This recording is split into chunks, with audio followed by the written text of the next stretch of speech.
Spooky Tuesday.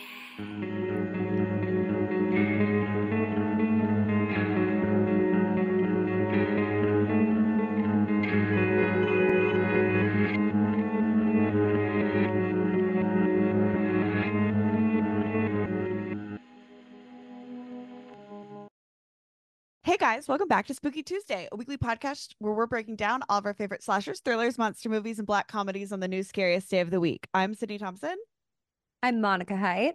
And I'm Chelsea Duff. and this week And we this come week. to an end. Whoa, sad. An An end. Heartbreaking. An end. An end of season 4. Psych, Ooh. you thought we were breaking up. Oh my goodness. Oh my Okay, God. Can there's you a new imagine? season after that. Wow, thank God. We're like, yeah, we launched new merch, and then we were like, that was Goodbye. it. I said actually incredibly limited edition. Oh, speaking of new merch, by the way, today is your last day to get it. If you're listening on the day that this episode comes out, today is your last day. You've got It's until the final 11:59 p.m. countdown. PST. That's Pacific time to get your merch, babe. You can just go to our website, spookytuesday.com, and then click merchandise, and it'll take you right to our merch SpookyTuesdayPod.com. store. What did I? Spooky Tuesday Oh, Pod.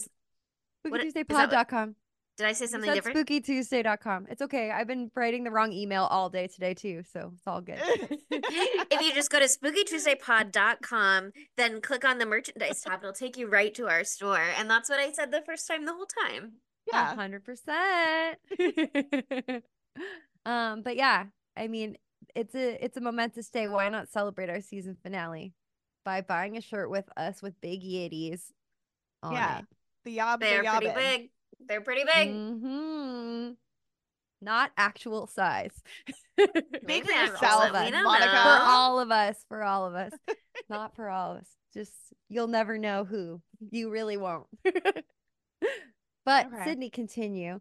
Well, since it's the finale and we decided to also do something incredibly last minute, we are doing What? Paranormal Activity. But then I was like, actually, we should do Paranormal Activity 2 too. So we're gonna be discussing both. She was really in that double feature vibe after last week, and we love a Christopher Landon sequel, maybe.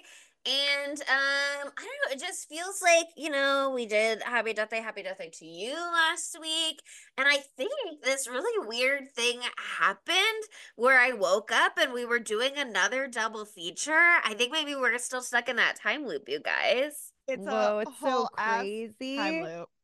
I hope you really enjoy this double feature because we are not doing another one for a while. I'll tell you that. But it's a September 18th Tuesweeks, as Sydney Yeah. pointed out. So Literally. and it's a 2 weeks Tuesweeks. So Tuesweeks, September 18th, Tuesweeks. We're recording Two this movies, almost on 2 weeks. September 18th, so that's exciting. It almost was really beautiful and serendipitous Right on there the for a money. second. But that'd be too much. It would honestly be too much. The stars would align too much. Something like a vortex would open. We can't have that. It'd We be gotta really stay safe. dangerous. We I don't gotta wanna make it invite to any season 5, demons y'all. into my house. Yeah. We can't jeopardize our ability to get to season 5. This is the finale. We can't go too hard. Don't burn out. Be Gotta careful. reel it in a little. We should have brought a Ouija board. No, we should not have bought. Fucking no. I feel like we should have had a Ouija board. This movie, one, Hold love on, wait. these movies. Let me go first. If you haven't seen this since 2009 when it was in theaters, the IMDb tagline is, after moving into a suburban home, a couple becomes increasingly disturbed by nightly demonic presence. And like, yeah, that's vaguely what happens, but like one of the dudes already owned the home. So Well, I've got a theory about that, actually. a theory. I need to know more about the house. So yeah. Well, Wait, I do you have wanna do information this- and theory, but yeah, please finish your log You want to do lines. the second log line too? We just knock them all out. Yeah, let me pull up the I think we might do this Happy Death Day to You style where it's just like one big conversation. I think we as kind of opposed need to Grindhouse. Yeah, you have Yeah. to, because It's not like, like it's those are two different all- movies, you know? yeah, it's just like one large movie, quite frankly. Okay, Mhm. so Paranormal Activity 2 is after experiencing what they think are a series of break-in, a family sets up security cameras around their home, only to realize that the events unfolding Series. before them are more One break-in. sinister than they seem. Which is a Whoever better wrote that log tagline. line is misinformed about how many break-ins they think happen in that There's literally, movie. yeah, there's only one break in. Wow, I'm calling Wow. Mr. Jason Blum. Well, this is what happens when you do a sequel to a beautiful small budget idea, and then for the second one you bring in all of the minds Oh, of we've got Paramount money now. Studios. Uh-huh. And Although it Steven changes it a little Spielberg, bit. Doesn't make it bad necessarily, but it's Steven different. Spielberg had his fingers on the first one, as it turns out. So Hmm. Well, was he involved in the making of it, or he just was involved with them acquiring it? I'm curious. I he don't know the answer to that. influenced the ending of the movie, but The original so ending he or the one that the was ending that released? we see is the Steven Ah. Spielberg cut. I think it Um, was the right choice. I just watched all of them in a split screen at the same oh, time. Can't recommend it, but it's linked in the show notes. what a way to do it. Okay. I didn't know what was gonna be happening when I clicked on that Yeah, link, but I was like, here we fucking go. here we are. Yeah, they did it all super independently, really small budget. That's the director, that's his house. He did So redecorate it for the movie. Um he did not, right? Is that what you just said? no, he did redecorate it. All the Oh, okay, staircases were wow. white before, per IMDb trivia. Once again, I'm not fact checking anything, but um, it said Oren Peli, which I think is how you pronounce his name. Oren Peli spent a year redecorating his house prior to filming. The walls were originally stark white in every room, and there was no railing to the staircase. That's spooky. No railing on the staircase. That is terrifying. Terrifying. That's a great Yeah, way to girl, you're gonna die. fall off. But that is his house. Um, Uh, and yeah, I mean, there was just a small budget. They did it all on their own. And then the studios got involved after the fact. And like, Yeah, and they made some edits.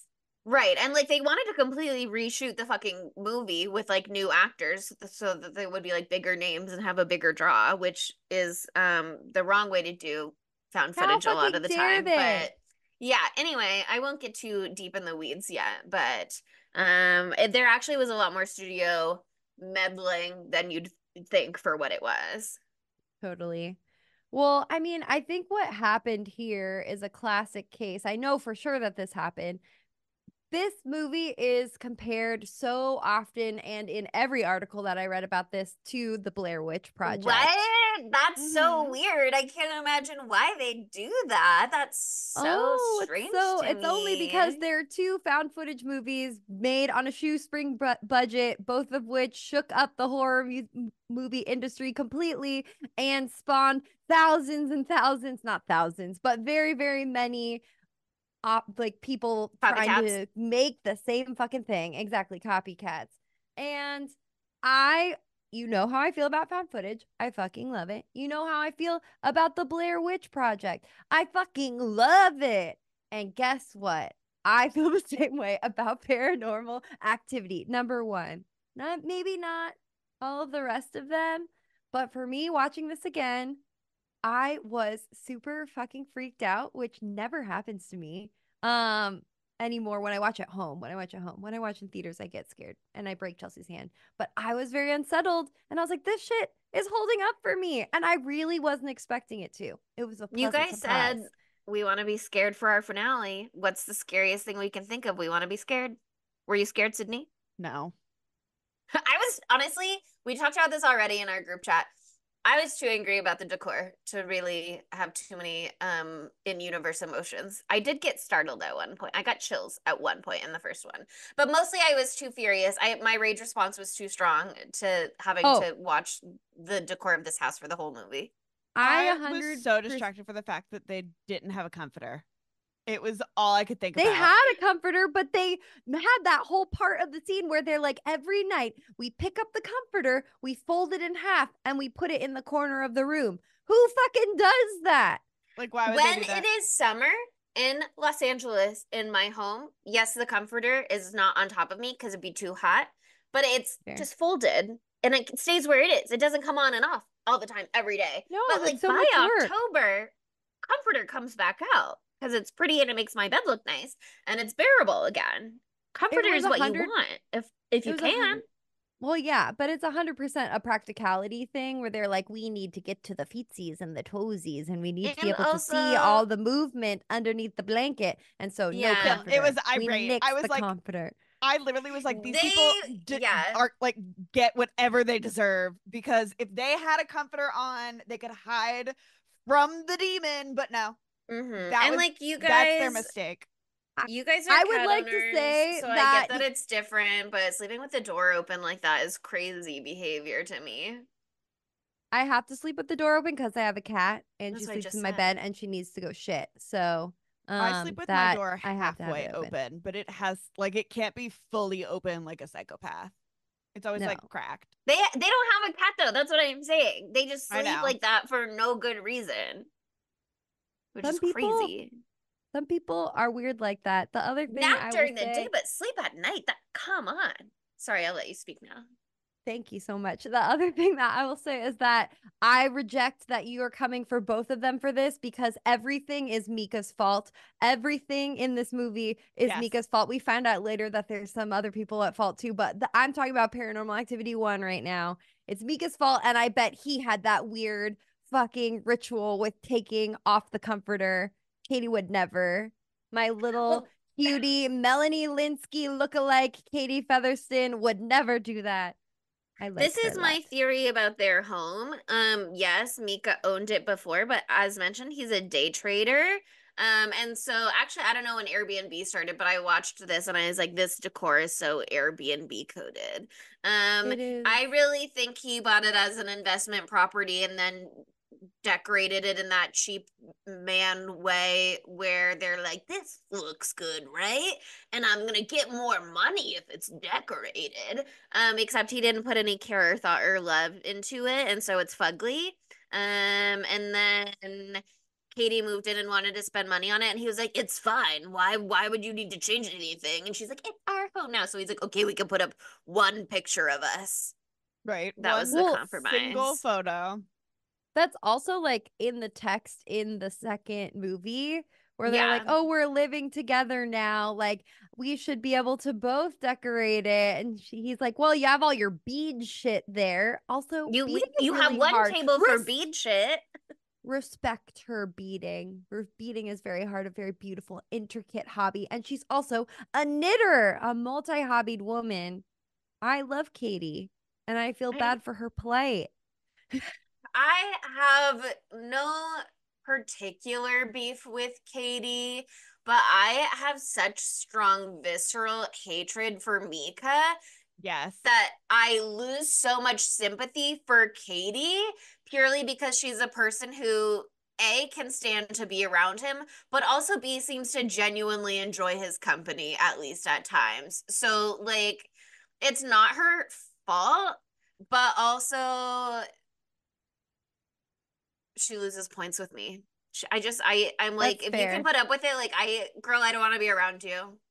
Maybe we could be Honest, friends in another context. Right now, I hate you.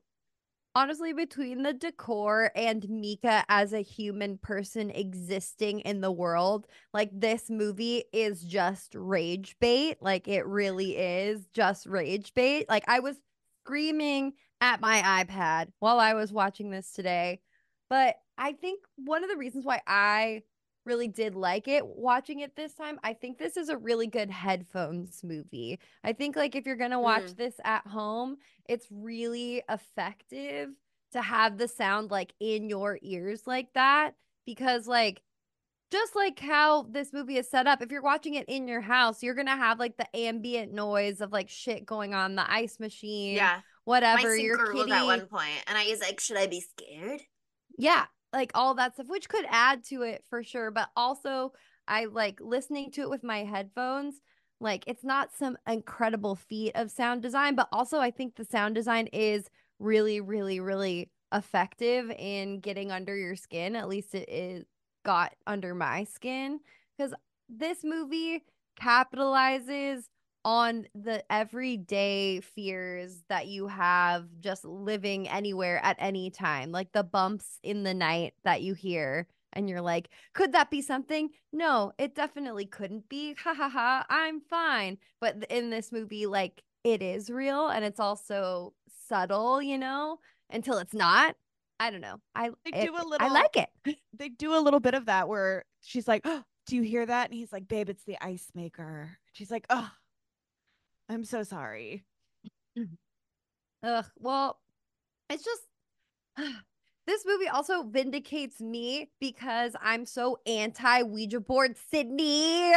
You need to be careful. Look what happened in both of these movies when they used the Ouija board. I'm just saying, none of those Oh my bitches know God. how to properly use a Ouija.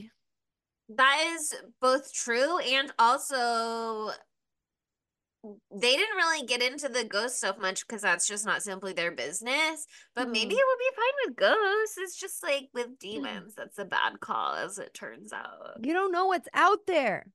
They didn't even play with the Ouija board in Paranormal Activity 1. They just brought it into the house, and then the demon was like, fuck you, bitch, where's Diane? You know what I mean? Like, Well, they didn't the even have to psychic actively did do tell anything. Mika that he should not be doing any of this. So, like, He knew it was an invitation when he brought it in. yeah. No, 100%. It's like Mika is literally the stupidest person ever. This is what Sydney says this all the time. I say this to Adam all the time. I'm just like, if I say something is fucked up and wrong in the house, just listen to me for 1 second. Just entertain the idea. Because what if I'm right and then you're dead? And that's what happens in this movie. Like, what if I'm right and then you're dead if you didn't listen to me? Wouldn't you rather be alive? So let's Yeah, just play things out a little bit. my beef is like,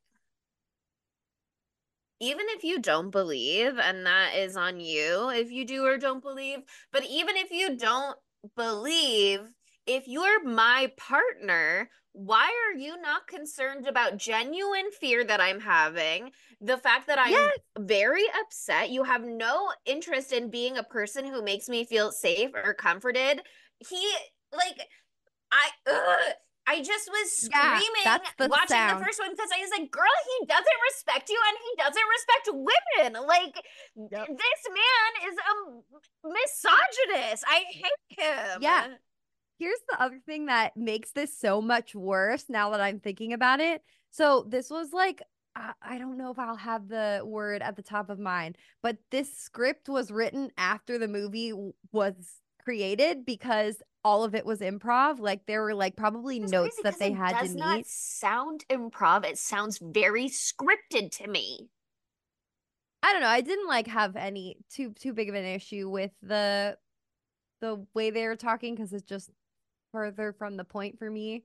Sure. But like that makes me like maybe Katie and Mika, who both got like casted through LA casting for this, which is so funny. Like it was just they're like finding people like through the internet, but whatever. Um Katie and Mika, which are their actual names.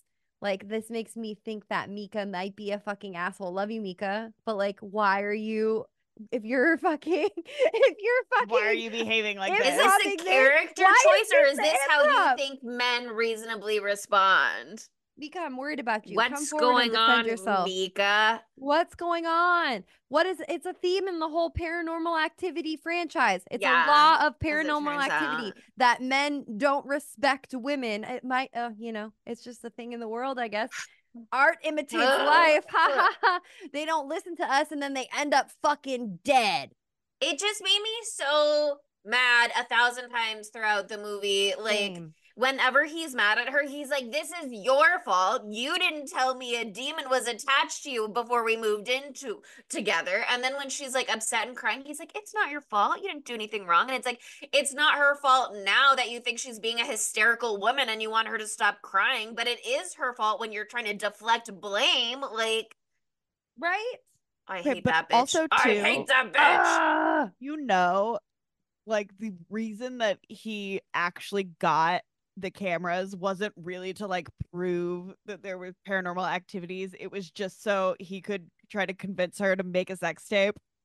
Like you that just was know also that was like was his like main goal. He's like, yeah, babe, we're like totally doing this for the demons, but what if? That What fucking if? subplot was so fucking infuriating. So, oh my God.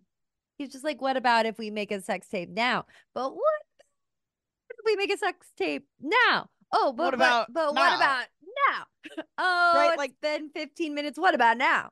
Like that's my Bitch. thing. Like, he just got that to try and make a porno. And then he was like, oh shit, things are actually happening in the middle of the night.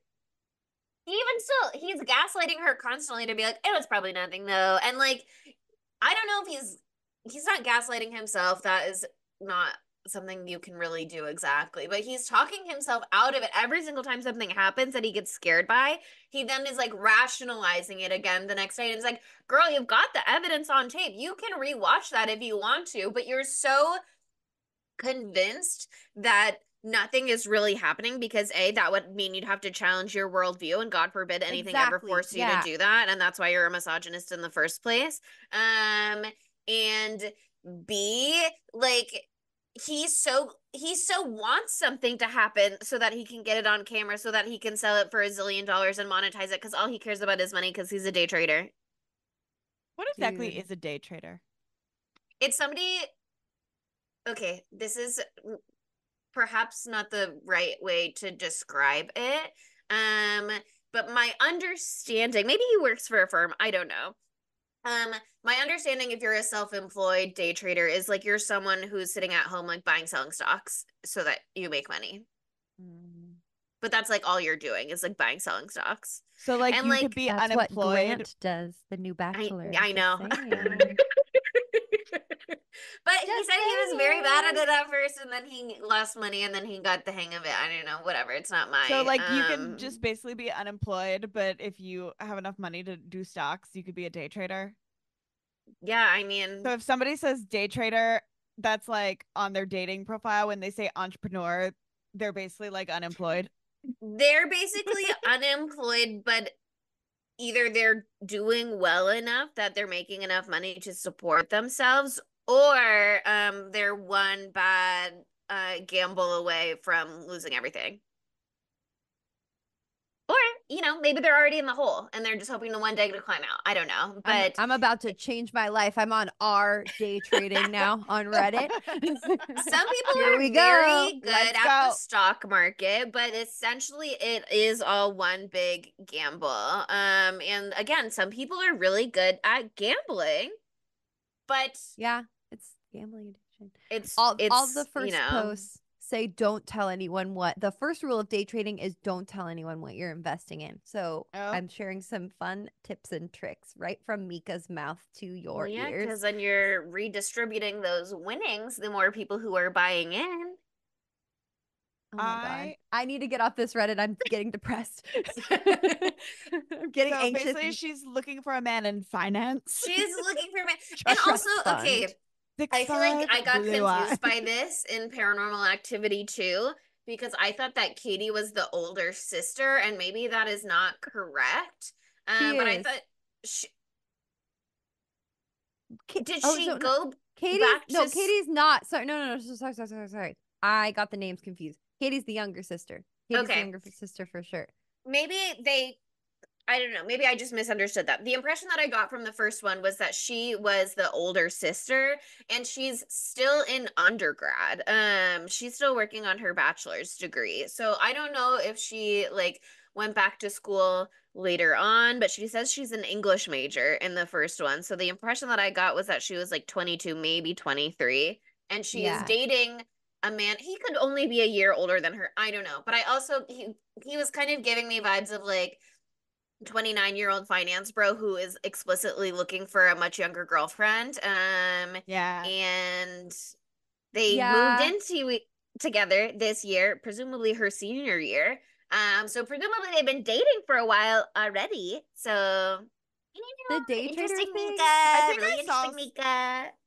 I think didn't I maybe I'm just like being whack, but in one of the movies she said they've been together for like 3 years or something like that. Well, she brings him Yeah, they've around been her together 3 years. family. Yeah. They've been together Okay, 3 so years. she They was say a that in the freshman in first one. college when they started dating. Interesting. apparently. Interesting. Or Interesting, she could Well, be a interesting. super She could senior. be older. Who's to judge? She could have gone to college. She could have taken several gap years or been working for a while and gone back to get her. We don't know. They don't really get into yeah. that in the scope of these two movies, at least. I haven't seen any of the others. This was the first time I saw any of them. Oh, cool. I've seen, I think, until 4. And then I remember I watched 1 and I was like, what the fuck? We've jumped the shark. And apparently, like all these articles I was reading this Screen Rant one, and I was like, they finally wrapped up the series in 2015. Like they're like, thank fucking God it ended in 2015. So I was like, oh my God, how bad did it get? I haven't gotten there. Kind of makes me want to watch them, honestly. I mean, I looked at everybody's IMDb page just to be like, what else have you done? And also there's a spoiler at the bottom of the spoilers for the first movie, which first of all, IMDb, I would like to lodge a complaint. If you have a spoiler section in the trivia, it should be spoilers for this movie, not spoilers for later movies in the franchise, because now I know Yeah. some things. But I agree with it you sounds there. like it was like Paranormal Activity. Paranormal Activity 2 is a prequel. Paranormal Activity 3, even more of a prequel. Paranormal Activity 4 goes back to after the first Paranormal Activity. But then they have like Mm-hmm. Paranormal Activity, Original Victim. That's not the name of it, but it's Ghost something like that. Yeah. Protocol. Marked I, Victims or that's something, Mission where it's Impossible. like Sorry. now you've got somebody who is you've got the not just 2 3 4, it's now colon blah blah blah, so they've got a Well, lot of business going on they left a lot of cookie crumbs in this movie for there to be other sequels and for it to go about in so many Diane. different ways. We could Yeah, get they've got Diane Diane. movie, No, what the fuck is going on with Diane? Because then in the second movie, they're like, oh, it's a family thing. And great great grandma Martha made a deal with the devil, and now little but Hunter are they just fucked. like making Like, that up? You know what I mean? Like, is there any reason for it to think that that is what happened, or is that just like as far back as she went where there was no son being born, so she was like, it could have been her, we don't I know. trust that young girl on the internet Yeah, Allie. with my I life. honestly, Allie should be a detective.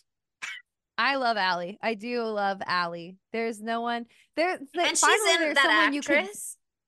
huh? She's in A League of Their Own as she's the cute little blondie girl Oh, on the baseball cute. team. I love that for her. Molly Ephraim. Um, and also who's the other girly that I love? There's so many people that it's oh, that's her name. Martine. Martine Mm. in Paranormal Activity 2. There's so few people to like in this franchise. Franchise. But Martine, I love her so much and she's done so dirty. She's done so dirty. It's not fair. We'll get there. We'll get there. But I mean, I the thing with me is I love a movie that stays small a lot of the time because I think things can be scary without zooming out to the entire world and being like it was all a conspiracy the whole time. And I feel like as these movies progress, like the scope just gets larger and larger and larger, and so Yeah. thusly I will hate them more and more and more. But this first one, I love how self-contained it is. I love that there's 3 people that you see the whole time. I love that they filmed it in a week. I love that they improvised all of the words and wrote the script after. I think that that's very fun. I love that it was this small, cutesy little thing. And I think it's so hilarious how Jason Blum in particular was like, I fucked up on Blair Witch because I didn't buy Blair Witch. And so I I am gotta going get to in. I gotta never get in. make that mistake again. And I'm going to monetize the shit out of this. And like, And that's people had what allowed fun. him to create Blumhouse Productions was Yeah. how much Yeah. money he made on this. So, So crazy. actually within the time loop, now it's brought us back to Happy Death Day and Happy Death Day to you. So I suppose So we should be true. grateful. Also, Yeah, because I really hope this is his that first movie, isn't it? I don't know. I think it is. I think this was like Blumhouse's like first movie. It's not Blumhouse's it's not movie. It's just Blumhouse, Jason but Blum. I'll look it up right now and I'll report back shortly. Oh, Jason Blum's kind of cute. Anyway, moving on.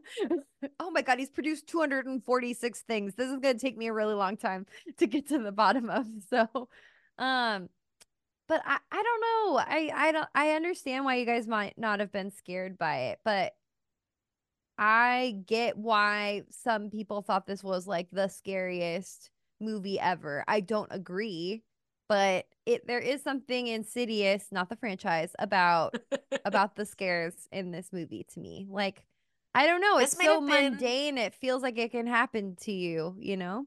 Mhm. This could have been the first horror movie he produced, maybe, but there were other movies he produced earlier or was a Yeah. producer on. Maybe. It just says Blumhouse's model began with the original Paranormal Activity, which was made for $15,000 and grossed close to $200 million worldwide. Yeah, what they're saying is this was his first one where it was like he was a hands-on. Well, what I'm reading it and from what they're saying, this was the first one he was like a hands-on producer, and that's where he got the money to start Blumhouse Productions, and then he like based that on what he did with Paranormal Activity. Yeah. So the model, the Blumhouse model, came from what he did with this movie, and the money from this movie allowed him to start that. Yeah. Yeah, So I'm counting this as the first one.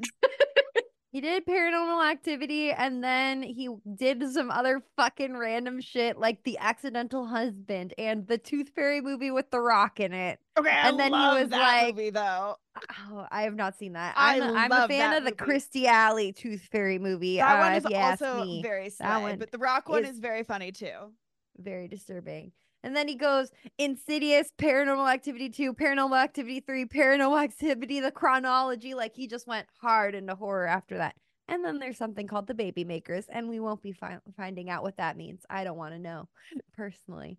It'd be a rom-com. You're looking for more rom-com.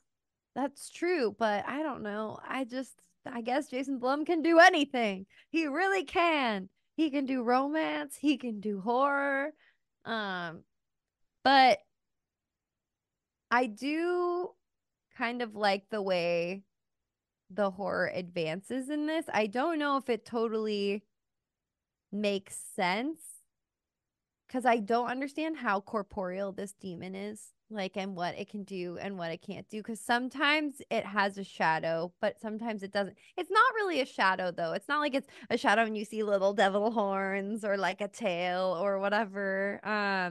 But you do see like a darkening where the spirit is.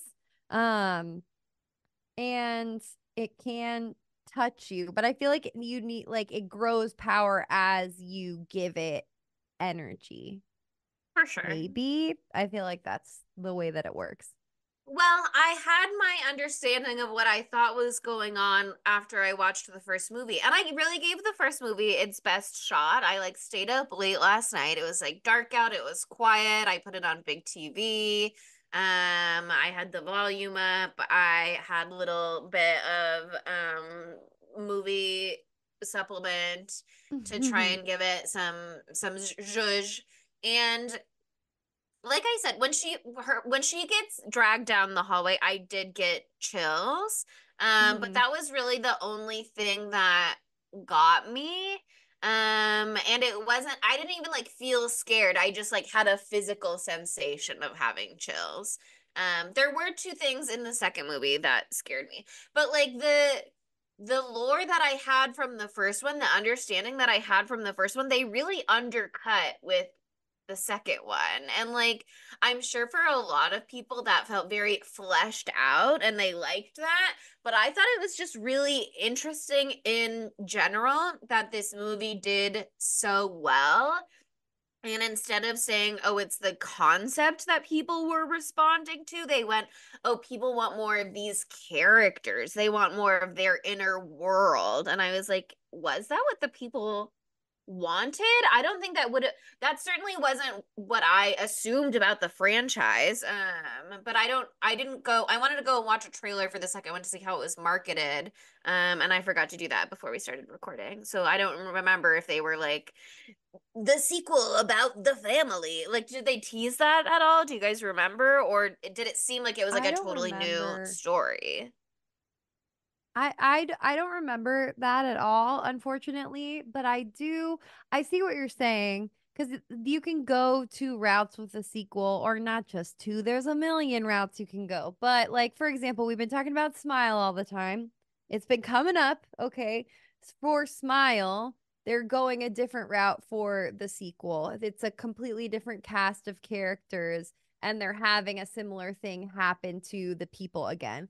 And I think for Smile, based on like what the monster or the horror is in that, that makes sense. And they're also changing the scope. It's a pop star, whatever. That's exciting. I'm gonna see it. It looks like there's gay shit. And I hated the first one, so that says a lot. But for this movie in particular, because it's so mundane in its horror, and because it's like little tiny shit happening for an hour and 26 minutes, I feel like it could be like boring to just do it with a different family, like, and have it not be related. I can't Mm-hmm. imagine watching a second one of these that didn't build on the last one, just because the premise in and of itself, like, doesn't stand on its own for me. Like, it does stand It's on its not own. Like, so I like this unique. movie. It's Mhm. not so unique. Yeah, it's not like, oh, this is a specific, like, there's so many demon movies. Like,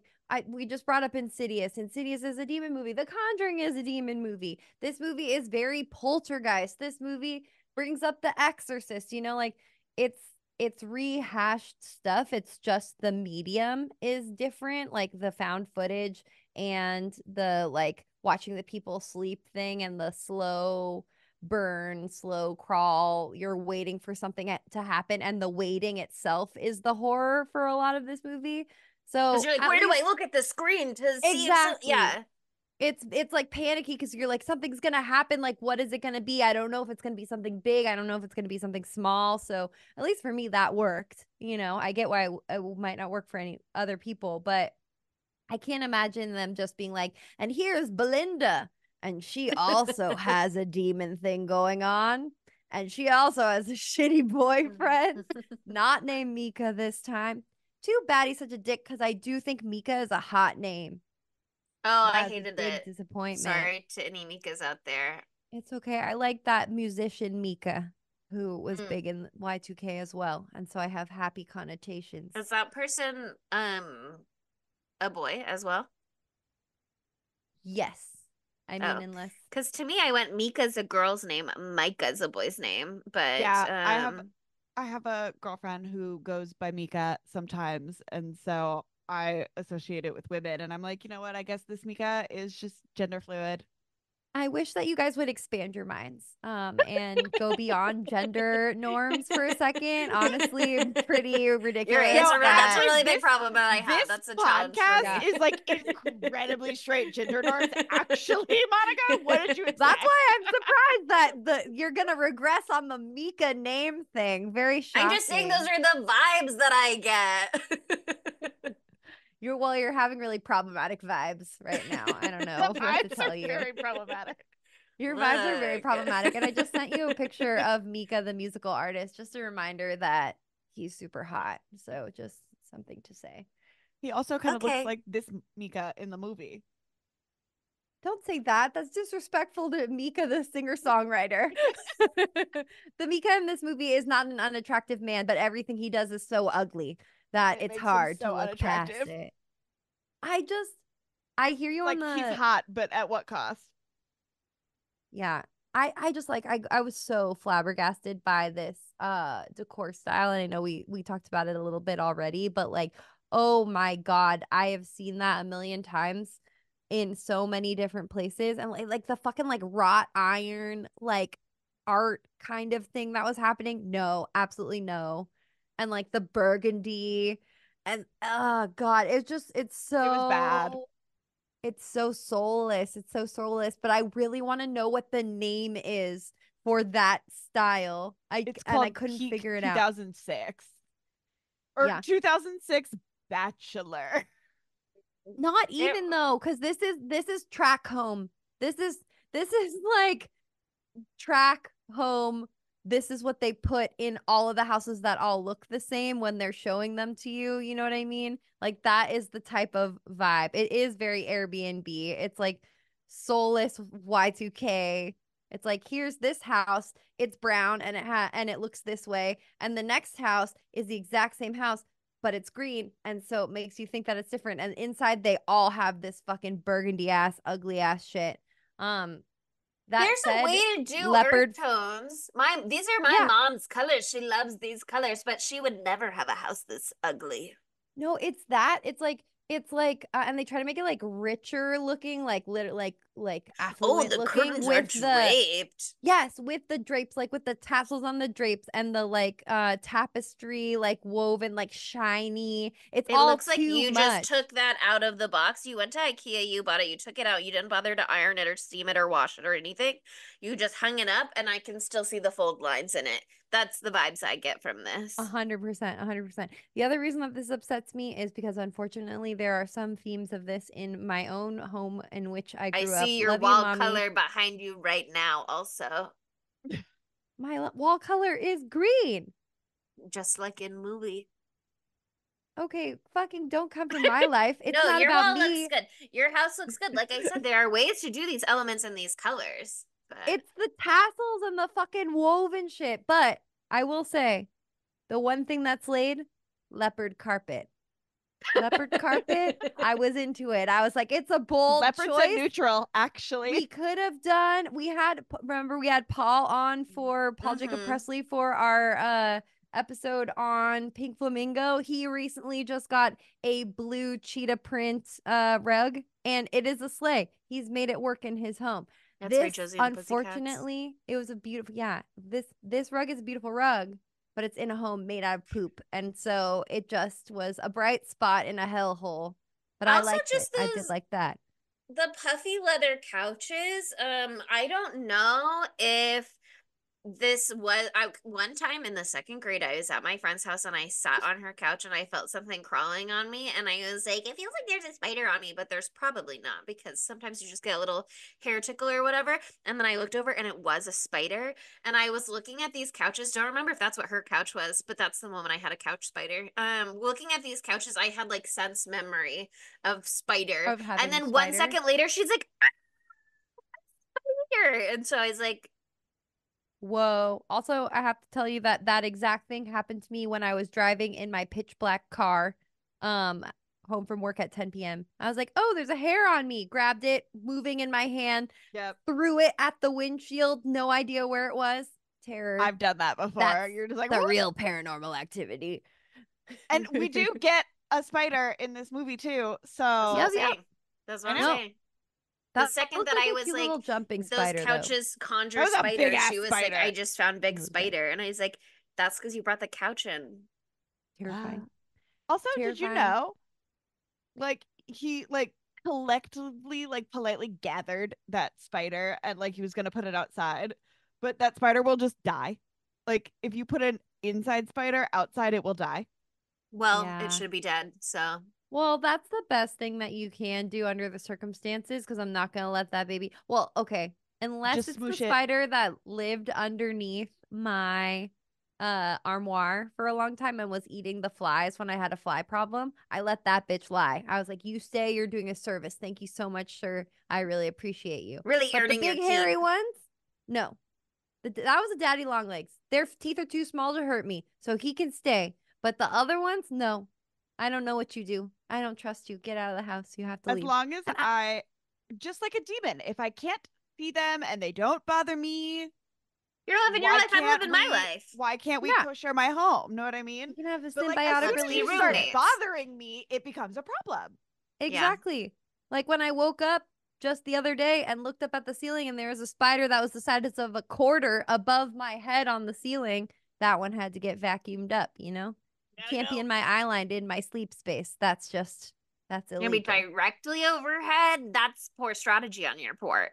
I know that they've got sticky feet or whatever the fuck they do that they can climb on the ceiling. I don't trust you. You can fall on my face. Absolutely not. We won't be having any of that. But anyway, paranormal activity.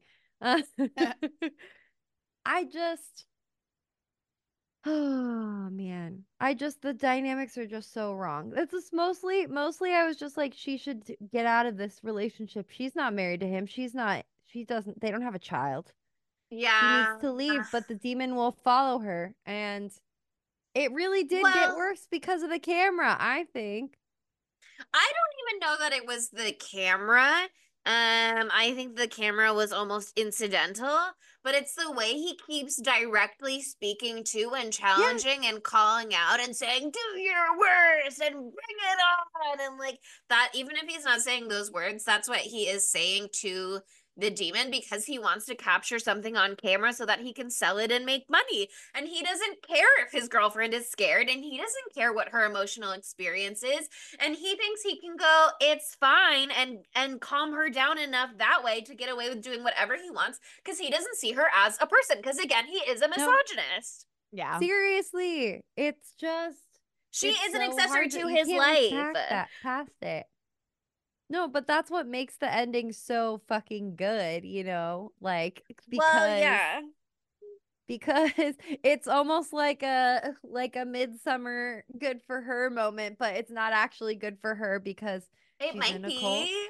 It's not actually good for Katie because she's possessed by a demon, you know what I mean? Well, okay, look. Once again, the lore got complicated in Paranormal Activity 2, but in Yeah. watching Paranormal Activity 1, I was like, okay, this demon has been with her whole life, and like, yeah, it was really scary when she was a child because A, she was a child and that shit is scary, and also B, she didn't know what was going on, and also Yeah. C, they were not on equal playing field. Not that they're on equal playing field later in the movie either, but like at least as an adult, you can kind of like have some accord in this. Until Mika came along. And so I really felt like, growing up, they did kind of just do their best to ignore it, and so things were like they were not good. I mean, maybe it caused fire, seemingly that's the Yeah, implication of the maybe it larger burned their house franchise, down. but that Seems like he can do aside, fire a lot of the time. He did fire in their house. He did fire in their old house because he lights the Ouija board on fire. Exactly. sure. He's good at And fire. yeah, I gleaned from my IMDb trivia experiences that perhaps that one was also Ouija related. I don't know for sure, actually. But there was the sense that I got. But it was like, up until she moves in with Mika, things were like relatively speaking under control and manageable. And like every now and then things happen, but not consistently until she moves in with Mika. And he starts being such a dick to the demon 100% of the time that it is like escalating, escalating, escalating because it has beef with Mika, as anybody would. Yeah. Um, Have and we then ever Because, girl, I considered do that the not like the guy demon you're dating. it's like, exactly, the demon was like, I've known you your whole life and you're and with you're a gonna be with this fucking man who doesn't see you douchebag. as a person? You Exactly. deserve So so much better. your little Exactly. demon, am going to get inside of your body and take matters into my own hands because you won't do it. And Yeah, so I will kill him girl, for you. stand up. Yeah, Exactly. I That's what it mean, was. It's actually a very also supportive like demon trying to look even out for that her best aside, interest. even if it's not looking out for Katie's best interest, even if it's completely selfishly motivated, it's like, did this demon choose to attach to Katie, or is it just attached to Katie? And it's like, and if I'm attached to Katie, we are not spending the rest of our lives with Mika. I won't do it. I won't do it. Yeah, Well, he's like It 3 actually, has to years go. too long. 3 years too long. all the men in this franchise are bad because if you Oh my Yeah, go to God. the second one, Daniel is like, he's almost worse. what if we just give this demon fully to Katie because it's fucking with my wife?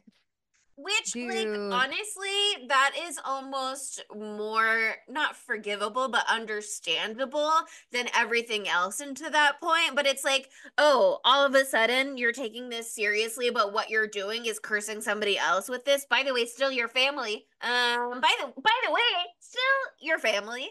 Um, and first of all, you don't think that's gonna have any implications or ramifications because like Katie's coming over to your house All the regularly. All time. the time. So Katie watches your child. And honestly, I thought that was like what was happening in the beginning of Paranormal Activity 2 was like things were happening at their house because Katie was coming over. Um, Yeah, they do a good job of misdirecting you in the beginning because I noticed they don't start showing you the dates of the footage until like mhm. 15 minutes into the movie. Um And I also liked how they didn't do the like Paramount Pictures thing or the Yeah. title card until after the movie was over. I thought that was an Yeah. interesting choice. Um, but yeah, there's that moment when Katie comes to meet Hunter for the first time and she's holding him and she's like, I'm never gonna let go of you. And then also Mika isn't there and they're like, where's Mika? And she's like, oh, he didn't feel like hanging out today. So it made it seem like she had already killed him and Mika this is like dead. the Yeah. day after and she came over and now she's holding a baby. So you're like, what the fuck is gonna go on? So I Mm-hmm. did think that was like a clever way to do it, But but also, it's just he is a man who is not invested in Oh, babies he didn't because feel like men coming. most of the time do like if you're like, oh my god, did you want to meet this baby? They're like, actually, no, I could give zero shits about that baby, He doesn't care about you and he doesn't care about your family. He yeah, doesn't care about Mika your sucks beating. He so doesn't take your bad. beating seriously. which is That rude. beating is so I have friends who do the like intricate kind of beating that she does because like they show it. She's doing like the like woven like type of beating, not like my little friendship bracelets, which I love, which is just one strings. It's the one where you like make like a picture out of beads that's like an inch wide bracelet. Like that's the type of shit. Like you have to have little pins and stuff. It's crazy. It's a serious thing. And I like that she had a little light. It's good for her eyesight.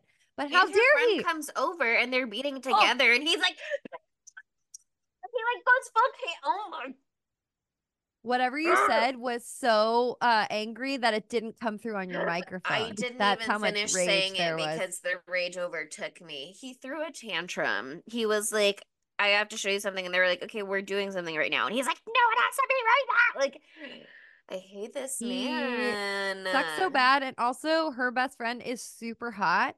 And they were having Amber. quote unquote intense girl time at one point. And I'm like, why not make it a little more intense, girls?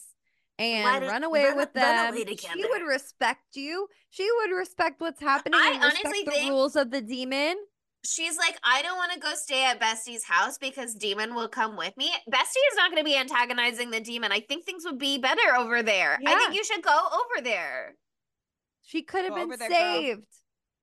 So not fair. It's so I did fucked like up. for a few minutes in the beginning of Paranormal Activity 2, where I was like, what if Mika's dead at home and she's just like going, they're like, Katie was never seen again. And then she's just like, anyway, I'm going to my sister's house. Yeah, I was like, I can't remember what happens in Paranormal Activity 2. Like, I was like, is she gonna steal the baby? Like, is she gonna be like showing up in the middle of the night? And I What? was like, honestly, thank God that'd be a little hokey.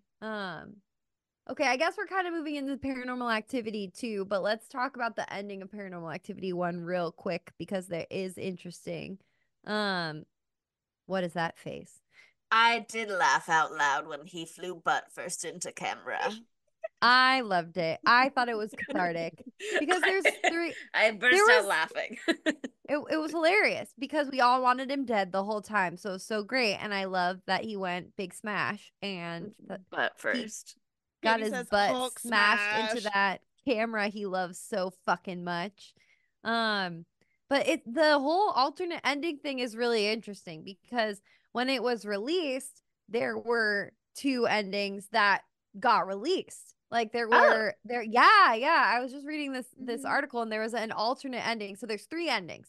There's the original ending, the theatrical ending, and then the alternate ending. But I guess the alternate ending was also a theatrical ending. So let's talk about theatrical and alternate. These are things that people saw in theaters.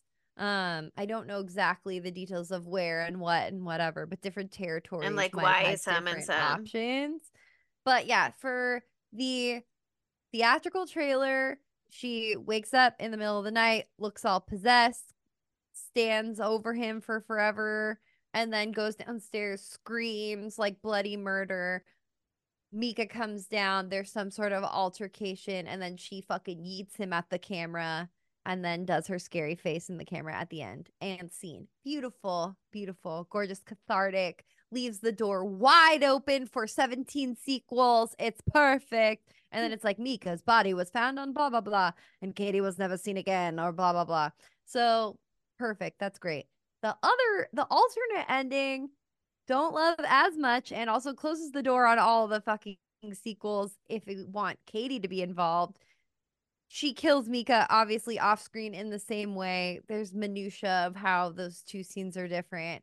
Same scream thing that lures him downstairs. And then she comes up to the camera, gets real fucking close to the camera, and then she slices her own throat with a knife, and kills herself. Love that. So lovely. So wonderful. I don't like that as much because I want her to have some free time without Mika, even if she is a demon woman, you know? I want her and her demon girlfriend to go live their lives together. Mm-hmm. Here's the original ending. And honestly, if this is the part where Steven Spielberg meddled, if this is the part where Jason Blum got in there and put his little fingies in there, thank fuck. Because the original ending, no. Talk about laughing. Here we go. Okay, so very similar in style, same setup. The Mika thing happens. She screams. He goes downstairs. Whatever. Altercation. She comes back upstairs just the same. But instead of like being like in the camera, she sits down next to the bed and is just like shaking back and forth. And it for hours and hours and hours. It does that speed forward thing. The light turns on. The day begins. The new day begins. There's a phone call that she gets from her sister. You hear the voicemail pick up and they're like, "Hey, where are you? What's going on?" Blah, blah, blah. And then more hours pass until the night. Katie comes over, or not Katie, I'm sorry. What's the sister's name actually? Christy. I don't remember. Christy. Christy comes over. I assume we don't see it. We only hear it. Walks in, sees Mika dead, I assume, goes, "Ah!" Screams bloody murder, runs out of the house immediately. Meanwhile, our girl Katie is still just rocking back and forth next to the bed. This is a long, long ending. It goes on way too fucking long.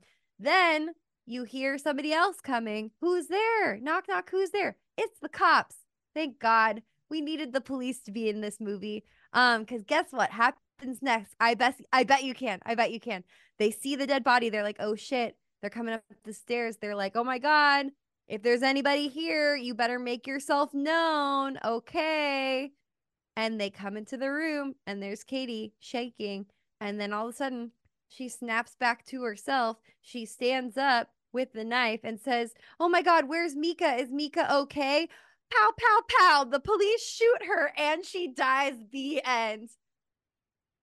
Horrible. Thank you, Steven Spielberg, for stepping in. We really just didn't need to have it turn into that, at least for me, Into a unless you really liked police that. shooting. Into a I police think shooting. there are elements of it that are interesting Yeah, because I think the like concept of her snapping back to herself and being like, what that happened I while I like. was out Yeah. is interesting. But I they like kind that. of do that with when she goes and sits on the swing outside on their like back patio or whatever. So like they kind of have that where he's Yeah, like, you don't remember any of this? And she's like, no, I remember waking up inside and you were talking to me or whatever it is that yeah. happens. Like, they kind of do. She's not doing anything terrible, you know what I mean? As opposed to Mm-hmm. killing Mika and then being like, where's Mika? What happened to Mika? Why am I holding a knife? But yeah, I mean, I can see how it is interesting, and I can also see how it got disregarded. If anybody It's has not seen snappy enough. It's American Fiction, there's like sort of a similar thing they touch on in that movie, which is very different vibes. But is an interesting parallel I've if been you've seen that wanting to movie. see that. Great, loved it, loved it. Very fun movie. Appeals to all kinds of different audiences, but um yeah, I mean, I just think that it's a completely different tone. It really like It was a not good note. broadens the scope because we're all in the same one world, but like it's a lot of things, first of all, to not be happening on camera if camera is parked upstairs, you know. No, it was boring, honestly. Like it's exciting because you're like, oh shit, like what's gonna happen? All these people are checking in on her, and it's unsettling because she's just rocking back and forth for literally 12 out, like more than 12 hours, Yeah. like almost 24 hours. So I that's can again disturbing. see it being the kind of thing that like works in a short story or like works in concept where Yeah. you can like kind of breeze past a lot of things. But if that's all we're seeing for a long time, and then we're hearing in the background like, Katie, come to the phone. Where are you, girl? You okay? Like it's just a lot to be happening off screen. 100%. And I also think in a movie like Paranormal Activity, where the scares are so minimal, there's Mm-hmm. really not that much action on screen. It's all subtle, little unsettling things. Like, yes, she gets pulled off the bed. Yes, there's some bigger moments. But I think for me, as hokey as it is, as funny as it is, I love that it ended with a big violent thing, because then like that's the like gotcha at the end. Yeah. And I think that that is fun. It's not necessarily Oscar award winning, but I think that it's a fun way to close it out. There was actually an additional ending that Oh yeah. was not necessarily planned, but conceived of at least, and they never filmed it because they kind of just decided like it wasn't feasible necessarily. But there was, per IMDb trivia, an additional ending talked about where Katie, as the demon, was gonna like corner Mika, presumably in the bedroom, but also maybe somewhere else in the home. I don't know. And she was gonna bludgeon him to death with the camera. And so the angle would be like from the camera as it's Oh, bludgeoning that would have been Mika. sick. That would have been best. It could have been cool. That would have been best. Because then the camera is involved, and the camera is like such a focal point of the movie, and discussing the camera. When are we filming? When are we not filming? Can we put the camera away? Is the camera making things worse? Is the camera Mika's downfall? Camera is And it would have been obviously like, Mika's downfall. yeah, it would have been a Mhm. good way to like imply the violence without really like directly showing the violence, you know what I Mhm. mean? But we kind of get that in Hell House LLC, actually. We get a similar kill there from what I Yeah. recall. So I feel like Hell scratch House that itch elsewhere. LLC's like sequels are inspired by the way they do the sequels for this Mm, movie. That I could see said, that. there is at least one decent one in Hill House LLC. Not the amazing, not the immediate sequels. Those ones are not very good, but they're fun if you want to watch something that you know is bad. But there was one that actually scared me, so there's something there. Um, but yeah, that would have been awesome. I wish they had done that. That would have been really awesome. One note I will give about Mika himself, the man, he was a videographer in college. Oh, the Like actor, you mean? the actor, Mr. Mika himself. And so he did like shoot this whole movie, right? Because he's Yeah, holding it. And it wasn't like a cameraman. They didn't have a cameraman come in. It was Mika. And that was part of the reason he was hired. Yeah. well, he did it too well at first too, because it was too steady. So they're like, no, you got to make it like A shittier. little shaky So it's cam. more You're just a realistically finance found guy. You footage. don't Like, know how to do yeah, filmography. come And it's on. really big and heavy. You bought a big heavy one. You didn't get little handheld. Yeah. So interesting. A little interesting note with that. But yeah, I love the simplicity of the first one. And I don't think the second one like ruins that. I think it's an interesting take. I didn't have a bad time, but I did find myself being like, is it over yet with the second one? And I didn't feel that way about the first one quite as much, because I was just waiting for Mika to die and I knew it would happen and I was excited. I Um, Yeah. liked the second one a lot more, Yeah. actually. I kind of think the second one is a better movie, but it does make me mad how much it undercuts the first one. Like I mhm. think it is a much better standalone movie in many ways. It's not a standalone. It can't stand alone, obviously, because it's got all the Yeah. stuff at the end that makes it very Annabelle creation. But I thought it was much better done. I thought it was scarier. I thought it was more compelling. I thought the dialogue, you said it was everything was improvised on the first one, but it felt so stilted to me, and it felt more believable in the second one. But I was really into the vibes of the first one with the demon attaching to her young and being present and being exacerbated by her fucking bullshit little bitch boyfriend who's calling it out. And that's why shit hits the fan. And so I felt very annoyed in the second one when they like are bringing the sister in and it's like happening to their family and it was like happening to their family before it was happening what we saw in like if the events of Paranormal Activity 2 happened before the events of Paranormal Activity 1, the characters should have been talking about it in Paranormal Activity 1. You know Agreed. what I mean? That And was so it's just annoying to like, me. I see what they're trying to do. And if it was something that had been planned better, I think they could have pulled it off in a really fun way. But they took a creative way to do the sequel and in do it's kind of like The Boy and The Boy 2, Brahms The Boy 2. You know what I mean? Where it's like you established lore and then in your sequel trying to like spice things up, you're undercutting your own lore, which now makes it like I don't know. I mean, these people are flawed. Obviously, they don't really know what's going on. They're doing their best to guess. Like when Allie is like, maybe great grandmother made deal with the devil. Like, girl, you're just making shit up, and that's fine because you're doing your Yeah. best to understand a complicated situation that's confusing and scary.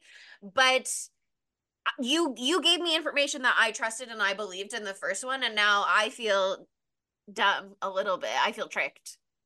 No, Well, I feel like to it's me it such like a made mess. sense. It Yeah, like It no. made sense, but I just was like, I wish you had planned ahead.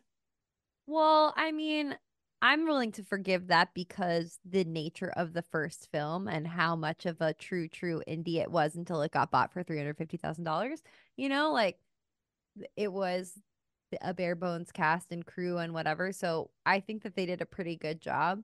I don't think it's nearly as glaring as the issues I have with Brahms the Boy too, because that one literally Yeah. changes categorically everything, you know? This is just like actually like you know, it could very much believably be that Katie, maybe, oh fuck, I keep forgetting her name. Christy?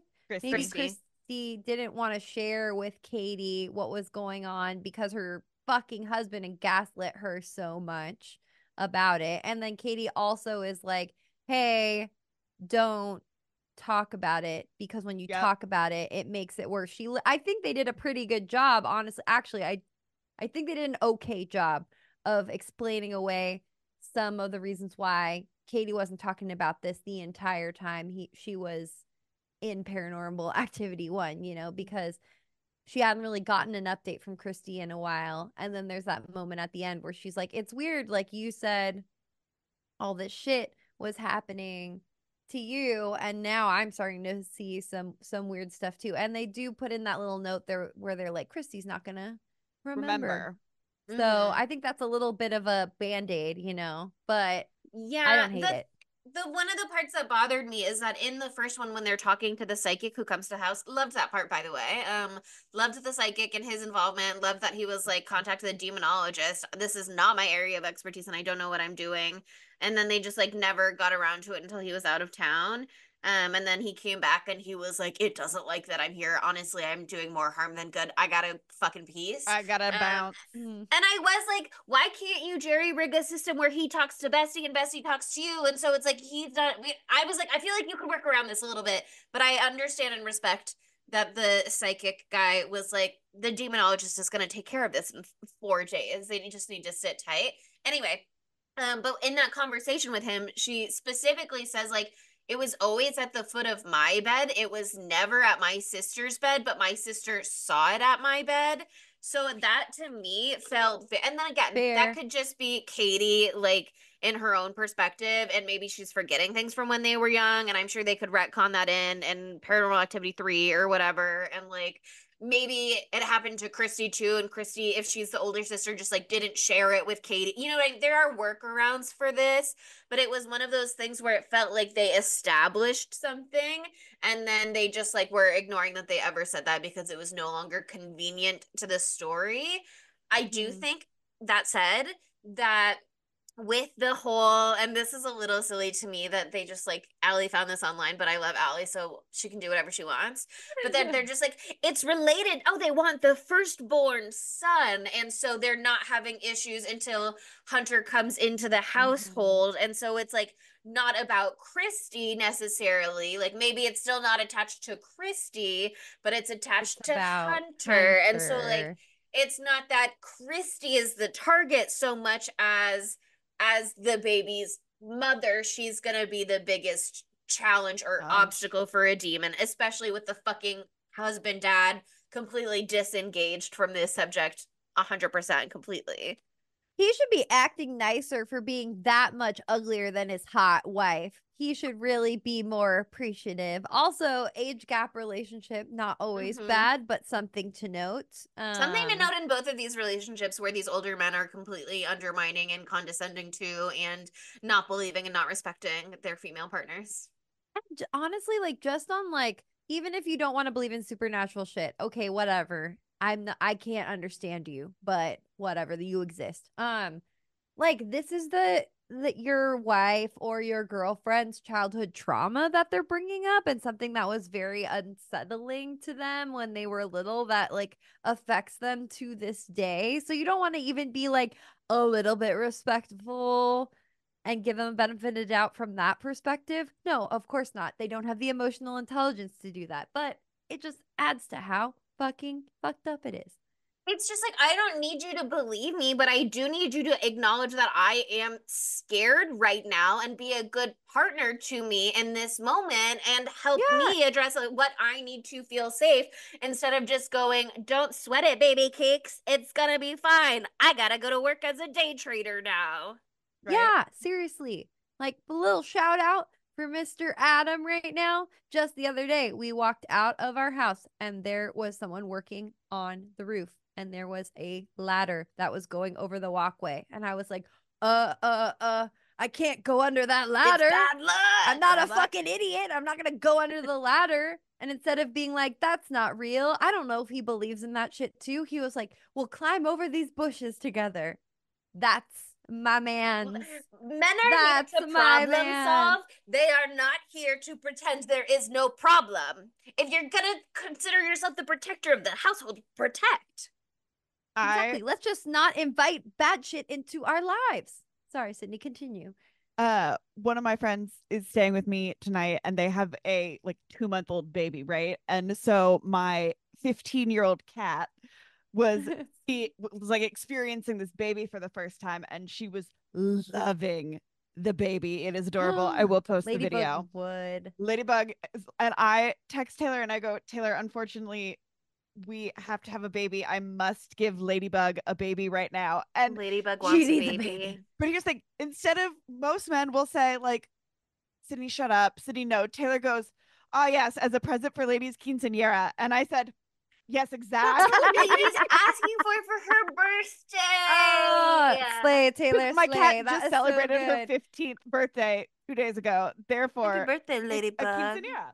But I'm like, yes, that's the exact type of response that you know that I have celebrated my cat's quinceanera, so you are Mm-hmm. going along with it. Yeah. Do you I think I I'm insane? Sure. But But it's not about that right now. it's And not we don't about need to you. make it about that right now. Let's celebrate birthday. Let's Exactly. celebrate birthday. I Here's the also, thing. Like, oh, you go. oh, I was gonna say, I texted Taylor while I was watching this, and I was just like, if I told you that if I needed a demonologist, you wouldn't tell me that I don't need one and that you could actually handle it. And he just goes, we both know I'm not gonna act like I know anything about demonology.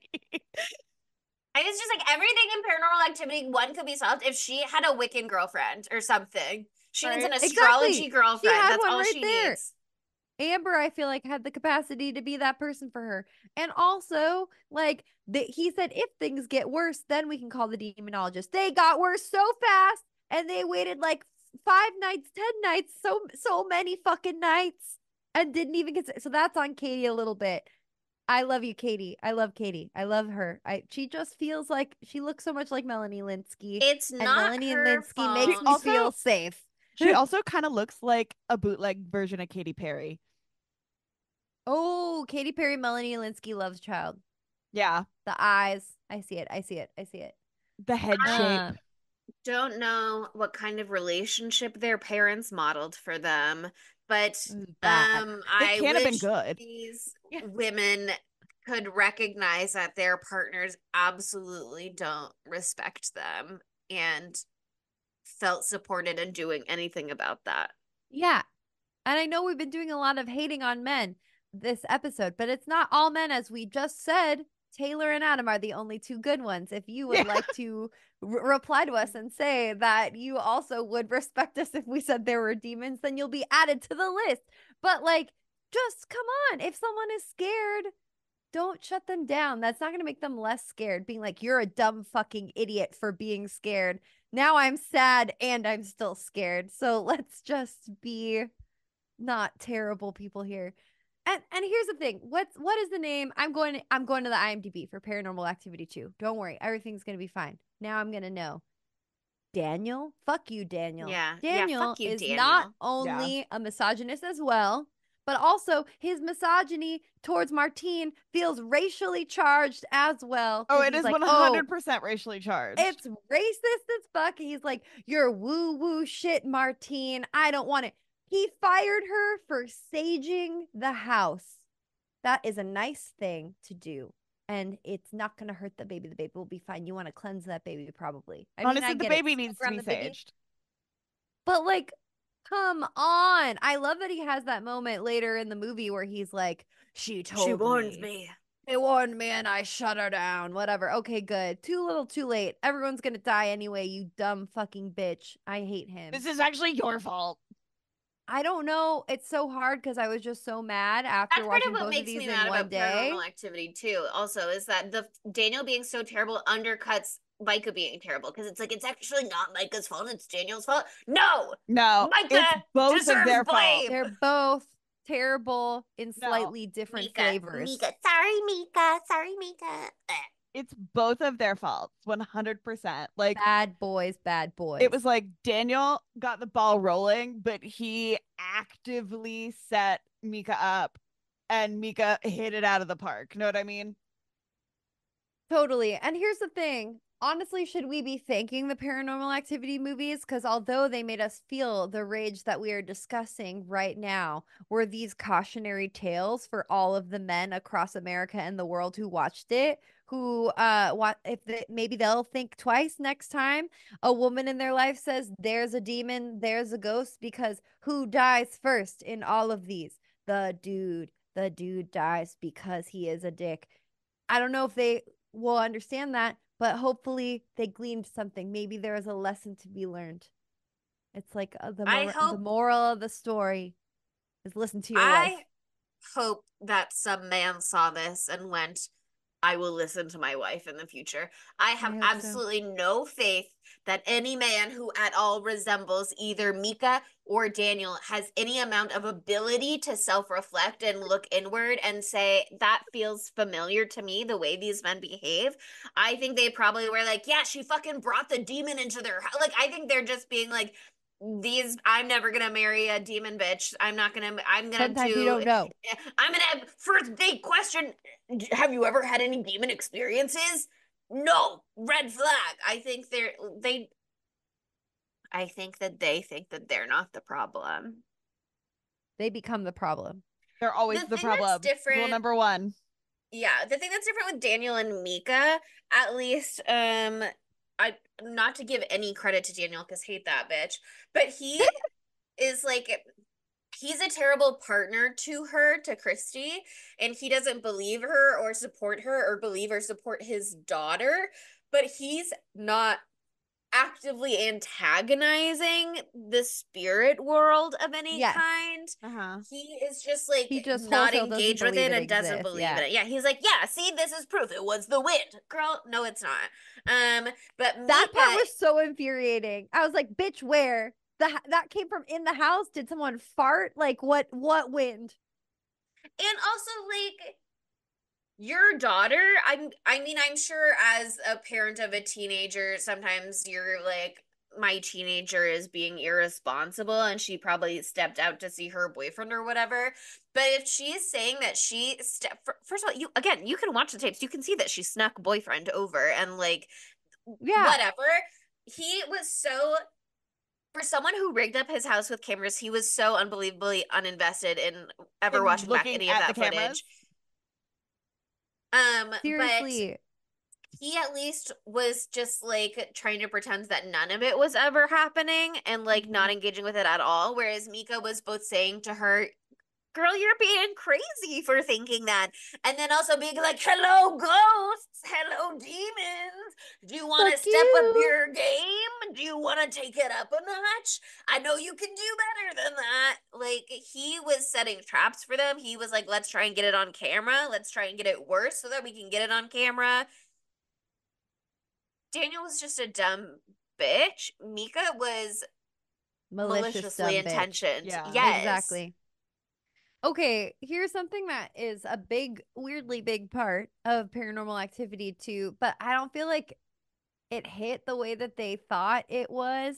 Like the fucking pool cleaner thing, like jumping out of the water over and over and over again, and then him using that, I guess, as a scare later on. I guess the whole point was for that, or the whole point of that was to make Daniel have another reason to not believe shit was going on because it ended up not Mm-hmm. being unrelated. But I just felt like that was a waste of my time personally. I I was don't also know if it, confused by it visually. yeah, I don't know if it was completely unrelated just because he figured out how to get it to do that on its own one time. I feel like he figured out how to make that happen and was like, see, it must just be a fluke as opposed to like being something because Yeah. early on, one of the like first weird things that we see happen is that like the pool light goes out. Yeah. Um, and so I did Night feel like swim. there was, yeah, there was something going on with the pool, but they never circled back to the pool. And like there was nothing scary that happened in the I, pool or around the pool, I really. And felt they like a spent loose so much end. time in the There's pool. so much pool shit. I mean, maybe it's like a light, like it's supposed to tickle the back of your brain for poltergeist or something like that. So Mm, you're like thinking it's like a deflection. So you're thinking something's going to happen there. I don't hate, but I don't love that like the demon can control electricity or whatever now with this one because like he's controlling that weird the pool cleaner like we discussed. He also controls the uh little choo choo train thing. The I That toy. think felt lights go on better. and off in the first one, though. But Yeah. I feel So, like he's just flipping the light switch. Like that for me feels mm, more tactile. Like that. And also, that's a weird thing, too. I guess that's to show his power growing because he only starts he could doing that only in do the light. second half of Paranormal Activity 1. But they have that whole discussion also where it's like, oh, they put out the powder and they see the footprints, and it's like, he wouldn't show us his footprints if he didn't want Want. to. And it's like, is that true? I don't, I He Yeah, believe had it's a some it, but little I'm bets. also messy. like, So It's a yeah, one little of those things. yeah, it's not super clear. I mean, I loved the fucking choo choo train creepy thing. That's spooky as all fuck. And also like Skinamarink, the guy who made Skinamarink watched Paranormal Activity 2 and was like, what if we did something creepy with a children's toy, you know? Like that that seems pretty obvious to me. Completely new, Uh fresh idea. New, fresh idea. But it that was very unsettling. I was Sure. unsettled. I didn't see Whatever. Skinamarink. I Don't haven't seen see it. Skinamarink either. Talk about a slow burn. Oh my God. I almost fell asleep. But also, I was very unsettled. So, could really go either way. Similar vibes to this, though, for sure. But much, much, much more psychologically disturbing. How about that? Um, Okay. but more like an art house film in a way, too. Anyway, I could talk about this for hours, but I just don't I didn't need the pool thing. I feel like they had a lot of cool stuff going on in this movie. Like I loved Martine, but I also hated her because I hated when fucking Christy, that's her name, Christy walks in the house and she's like, "Thank God Martine's here because she's gonna be cleaning your diapers all the time because I don't want to do that." That's like the first thing she said. I was like, the power dynamics, whack. Shit's fucked already. I just That's just how it was in 2006. Okay, Monica. did you I don't Nobody know. was It just woke in 2006. Not a I know, but single it was just person. it was so weird and then like the way that they treated the Spanish language being spoken and it was really interesting too. I don't really know. I don't know. I loved Martine though. I love her and everybody should be so lucky to have someone like that in their lives who's aware of spirits when you have a baby in the house. It also, they didn't really get into this. They didn't really delve into the history at all. I was wondering, like, has Martine been their nanny since Allie was little? You know what I mean? And she's been with them for like years and years because that kind of feels like the rapport that Allie and Martine Yeah. have is like, this is the person who has helped raise me. Maybe she's just been around like since the mom died. And so Daniel presumably is kind of a hands-off father and is like, I'll just hire a nanny. But if she's been with them for years and then she sages the house, presumably more than one time because he was like, this again in my home. You know how I feel about this. So presumably she's done it before.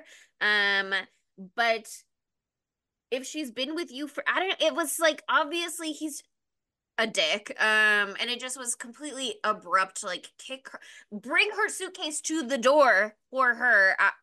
It was outrageous. It was outrageous. That's the person who's raising your children. So it's so messed up on so many levels. The dynamics are just very strange in this household from the get-go. And also another soulless home. Um, the decor was uninspired. Not as But at egregious least it was as less the other one. offensive. What much less offensive. I misremembered a lot of the scares in this, and I'm wondering if I'm getting it confused with the third one. But I remember the pot thing happening differently. And But he's I like, oh, did you must have done it wrong. You must have hung it up wrong. Okay, how many ways are there to do it? Why don't you hang it up and see if it falls, if you rage can bait, knock it rage off? bait, rage bait, rage bait. How can you do that wrong? There is a one hole and there's a hook, and you put You hung it too the close hook to the through edge. the Okay, hole. why don't you see if it'll just fall off close to the edge or not? Also, I was like, are they some of these scare things? I was like, are they in California? Because this feels Yes, like an they're in earthquake. Carlsbad. Yeah, Yeah. they're They're in in So San some of Carlsbad this, and Diego. San Diego. I was like, girl, it's earthquake. but to be honest, like we're also in a period of time right now where we've had an earthquake every single week for the last month. And so we're getting pretty used to them. So maybe it was one of those earthquake desert periods where you didn't have one for a very long time in 2006, or I don't remember. I couldn't Maybe tell they were you. going on Twitter and typing in earthquake and nothing was popping up, so they knew it was ghost. Oh, another thing, the dog. As soon as I Oh, saw the dog, Abby. I was like, something's gonna happen to this dog. I Yeah. know. The dog technically survives the movie purely by virtue of the fact that they never picked it up from the vet. Yeah. Thank God. Right. Thank They just God. left her there. Dude, yeah. I thought the dog was not inconsistent. Love Abby the dog. Abby the dog is incredible and she did a great job protecting Hunter the baby. But like Mhm. whenever there's some days where she wasn't in the room at night and then I was like, where is she? Does that mean there's something happening somewhere else? I read too much into Abby the dog because Mhm. dogs are super sensitive to spirits and stuff. So I was like, wouldn't he Sometimes or dog she sleeps. sense that? Well, she sleeps with baby. I thought you always sleep with baby. I don't I think don't she know. always sleeps with baby, but I did think it was interesting because when that one time that they were like, okay, lie down, Abby, and then they went to close the door, they did leave it a crack open. So I think it's like at your guys' house where it's like you can't close the dog in anywhere. The No, dog because doesn't then if like the that. dog But sometimes they have a preferred spot to start out, you know? if the dog wants to leave and it can't get out, then it'll go crazy. Similarly to Yeah. what's happening to me right now, because the cat did just try to break down the door right after that whole Adam scare. So it is real. She is my paranormal activity in here. She also really didn't like the Paranormal Activity movies because she snuggled up to my belly for the first time ever while I was watching something. And then the part where every single cabinet opens and everything slams happens. And I got Oh, so scared that I grabbed her like I grab you, Chelsea, like this. And she was so fucking mad. She attacked me. So, you deserved that. yep, nope. But also, I would like to blame it on the creator of the film. I'm blaming Sure. Jason Blum. Sure, sure, sure, sure. Todd Yeah, I Williams is the mean, director. I like Sydney, I thought the second one was better in many ways. Again, some of those ways are less ugly to look at, less Mika. And so that goes a really long way, but also is because like so many of the mistakes that they were making was not something that they really like knew not to do. In the first one, the psychic was like, don't try to contact them, don't do Ouija board, like all that stuff.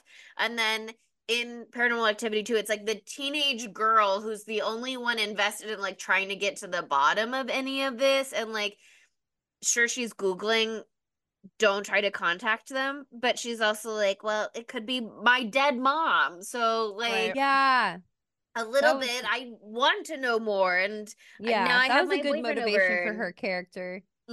And I did like the pussy hunt bit. That was a fun bit That was really with the funny. Ouija board. That I was thought they funny. spelled bussy, and I was like, wow, Yeah, they that's I been. sounded like you said B, and I I was was like, like, wow, that term's been around for a while. So fucking funny. Well, okay, I I guess that was funny, but also I just feel like they're really like sticking to their thesis that these men are all buttholes because he was also such a dick. The boyfriend was such a dick. And he like that part was annoying to me. Sorry, it pissed me off. I was like, this is serious and you're saying pussy right now? Fuck you.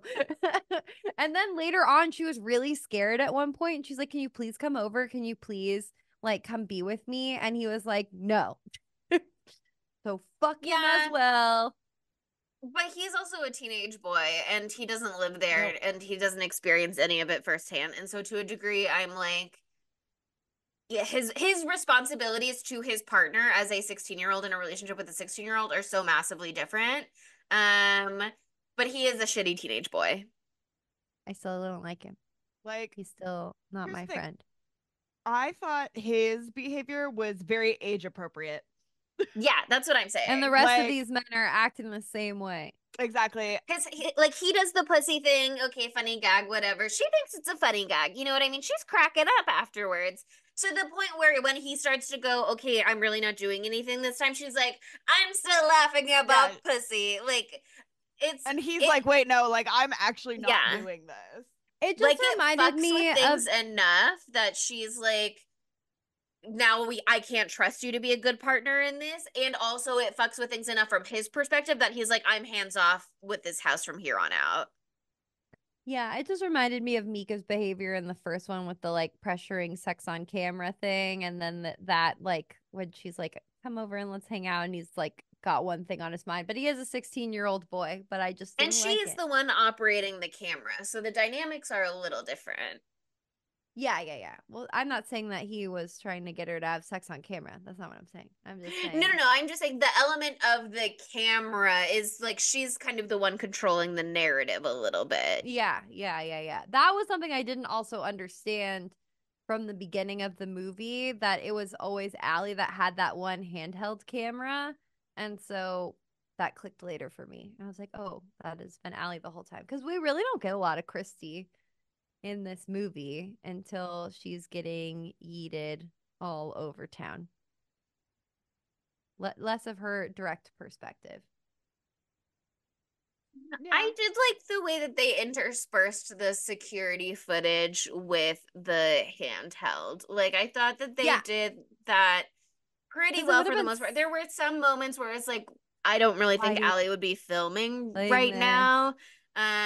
But for the purposes of the film, sure, you know what I mean? And then there are some parts where it's like, yeah, Allie would be filming this, even if it like, Isn't an safe adult probably would or not be filming it right now, you know what I mean? And yeah. then they like the night vision camera coming in later, I thought was like a well done moment where it's like all the lights are off. That's the only way they can see anything.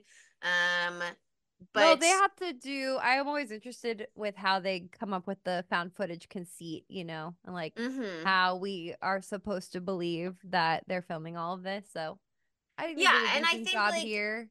the beginning with that was good too, where they're like, of course we film Ooh, Hunter baby. coming home from the hospital, and then it's like, oh yeah, and we did not pick this camera up for another year.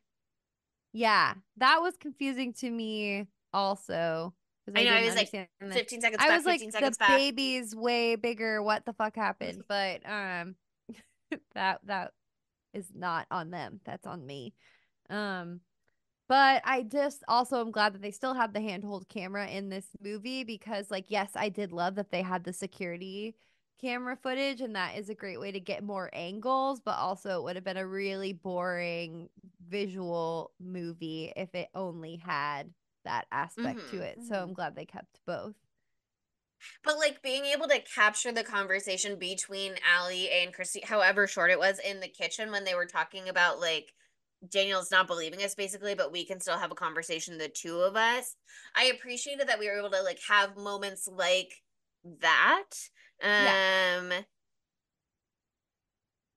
and I think it made sense at the end of the movie, the way that they were like, and we're circling back post Paranormal Activity 1 and everything that happened with Katie and Mika. And that's why we can fully compile all of these tapes Mhm. from the start because now we know how to like work backwards as opposed to like this all happened before Katie and Mika. Yeah. I was annoyed with this one though because I caught a continuity error and it pissed me off a lot. And I'm like, oh God, my fucking brain is just looking for continuity errors now. But right after Allie gets locked out, she comes around to like the sliding glass door and she's like slamming on it, and the curtain is open just so you can see her through the side window to see her doing that. And then every other shot in the next 5 seconds, the curtain is fully closed. And I'm like, okay, did the Mm-hmm. demon close the curtain? Is that what I'm supposed to believe? But it was pissing me off. I was like, come Yeah, on, Monica, this the is the demon higher actually budget did film. close. Maybe the demon did Oh close the yeah, curtain. the demon did close the Demon is curtain. They swinging didn't. pots. It's not even close to the pots. It's not even Demon is remotely slamming close to the cupboards. pots. Apparently, when they were filming that scene, they warned the actress that they were going to slam one cupboard. They didn't tell her that they were going to do all of the cupboards. So that was how they were able to get an authentic startle reaction out of her. That would startle me in real Yeah, life. I'd be startled. So scary. Seriously. Oh man. I just also wasn't expecting like they're doing the same shit as the movie before, like with the grabbing the person's leg and pulling them out of bed or doing whatever. But it was upping the ante this time when it was like a fucking baby that they were moving all around when they're like flying Hunter into the Mm-hmm. sky at first. And then also like the violence of when Christy gets grabbed is really jarring because, we've seen the first one. You're expecting a certain level, but it's so much more intense than that. Yeah, I did have a big startle response to that. That was like Mhm.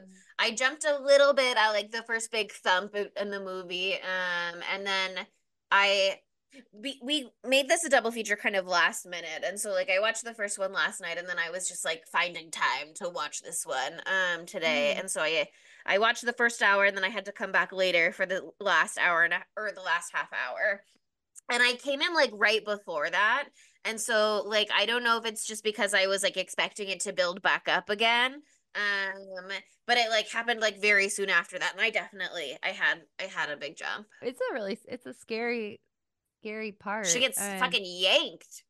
Yeah, she gets fucked up. And I think the way they like show her like being possessed afterwards is also very haunting. Like the scene where she's like in the chair in the room with Hunter and Allie's like, "Hey, are you okay?" You get that glimpse It's of like, the don't touch him. bites. The bite.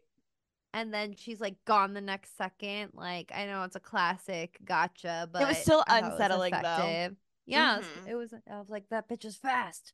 She's too fast. She's demonically fast. Being fast is unsettling. You're just like, It why are is. you so fast, actually? Yeah. Maybe What's the calm it rush? down. Maybe calm it down a little bit. Um, but yeah, I forgot about the whole thing where they moved the demon onto someone else. And I feel like the way that they came to that conclusion was so quick. I was just like, okay. I Yeah, I mean, it sounds like somebody in the writer's room was like, "Oh, I've got a great idea for how we can connect these two. It's gonna slay." But in universe, I struggle to believe that this would be a solution that Martina's familiar with and is presenting to them. know. I feel like every good witch knows that you must pass a demon on through the bloodlines. And all I you gotta did do watching is the first burn a photo. one. All you I gotta was do. like, can't she it follows fuck this demon onto Mika? Why can't this be Mika's problem now? And I guess it was in I its own way, know. but Yeah. No, he just had to die. I Yeah. hear what you're saying, Sydney. And maybe they just got back to Martine too late for any other middle ground solutions to come into play. But I don't know. I It was like a, appreciate yeah, too Martine easy. coming in as a solution-oriented person with knowledge of how to deal with these things, as opposed to the demonologist who they did actually film some scenes with for the first movie. It just didn't make the final cut. Um, that said, I didn't feel like we had that level of knowledge with Martine in the beginning when she's just like saging and being like, let the bad things out and the good things in. That felt very um normal person level of I keep my shit clean. Yeah. And then at the end was very like expert level. I know how to do ritual to transfer demon from one person to another through their bloodline. This woman's Yeah. Catholic, so she just be knowing demon That's things. what This Catholics is are like, this is That's okay? what they teach knowledge you in innate Catholic in Have school. you I seen was The just Catholicism. Conjuring? I went to Catholic school for 1 year. They teach you how to do this at Catholic school. It's It's so crazy. That's part Everyone of obvious. expects morning it. mass. Yeah, it's what the Catholics do. Demonology. The demonologist Demon. was just a Catholic. That's it. Everybody in That's the what you Conjuring learn. franchise That's what is a you learn in Catholic. Sunday school. Who knew? I wouldn't have known because I didn't do that shit. um, but yeah, I it's so annoying that this is the route that they chose in some ways, but also I love that they do still get their comeuppance. I feel bad for Yeah. Christy. I feel bad for Katie that she has to kill her sister because they obviously loved each other.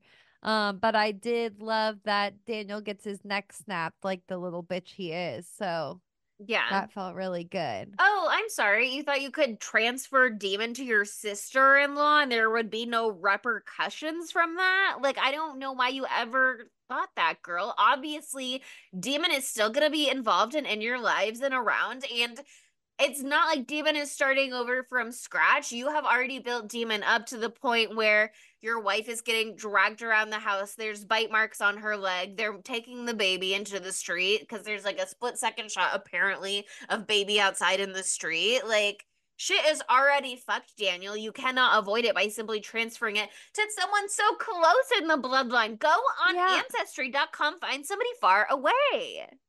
And the thing is too, like, unfortunately, the demon's goal remains the same. So just because it's in a different vessel doesn't mean he's not coming. That's not doesn't mean he's going to forget about Hunter.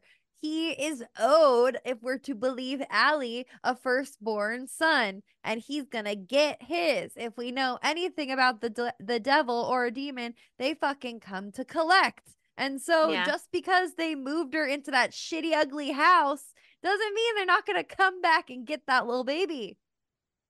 The decor Yeah. isn't that scary. Like it's not that powerful. I think that it is interesting that Allie, I don't remember who she says that to. I think she only says it to her boyfriend about the Yeah. firstborn thing. So it's not like Daniel has any awareness of that. Although perhaps he would if he ever engaged with his daughter on the subject or any subject. I But know. I don't know. I thought it was interesting that I think it made sense that she like came back and was still here for the baby. But I also my conclusion at the end of the first one, like I said, is that Katie and the lesbian demon are together, and I think that they are living a happy lesbian life, like how we kind of talked about Wanda and Melanie. Not that they were doing that in the host, but it's like, oh, one's inside the other. They're still communicating together. You know what I mean? They're still in Mm-hmm. convo. I think it's really sweet that now that they're raising a child together, like that they were ready to have a baby. That's so sweet. Well, I feel like that might be the perfect segue into our. Megamontos? Are we feeling ready for that? Yeah. How could this movie be gayer? Continue your thought, Chelsea. That's a lesbian demon, and the demon and Katie are together living their best lives out in the wilderness. They're living their best cottagecore life with their little baby.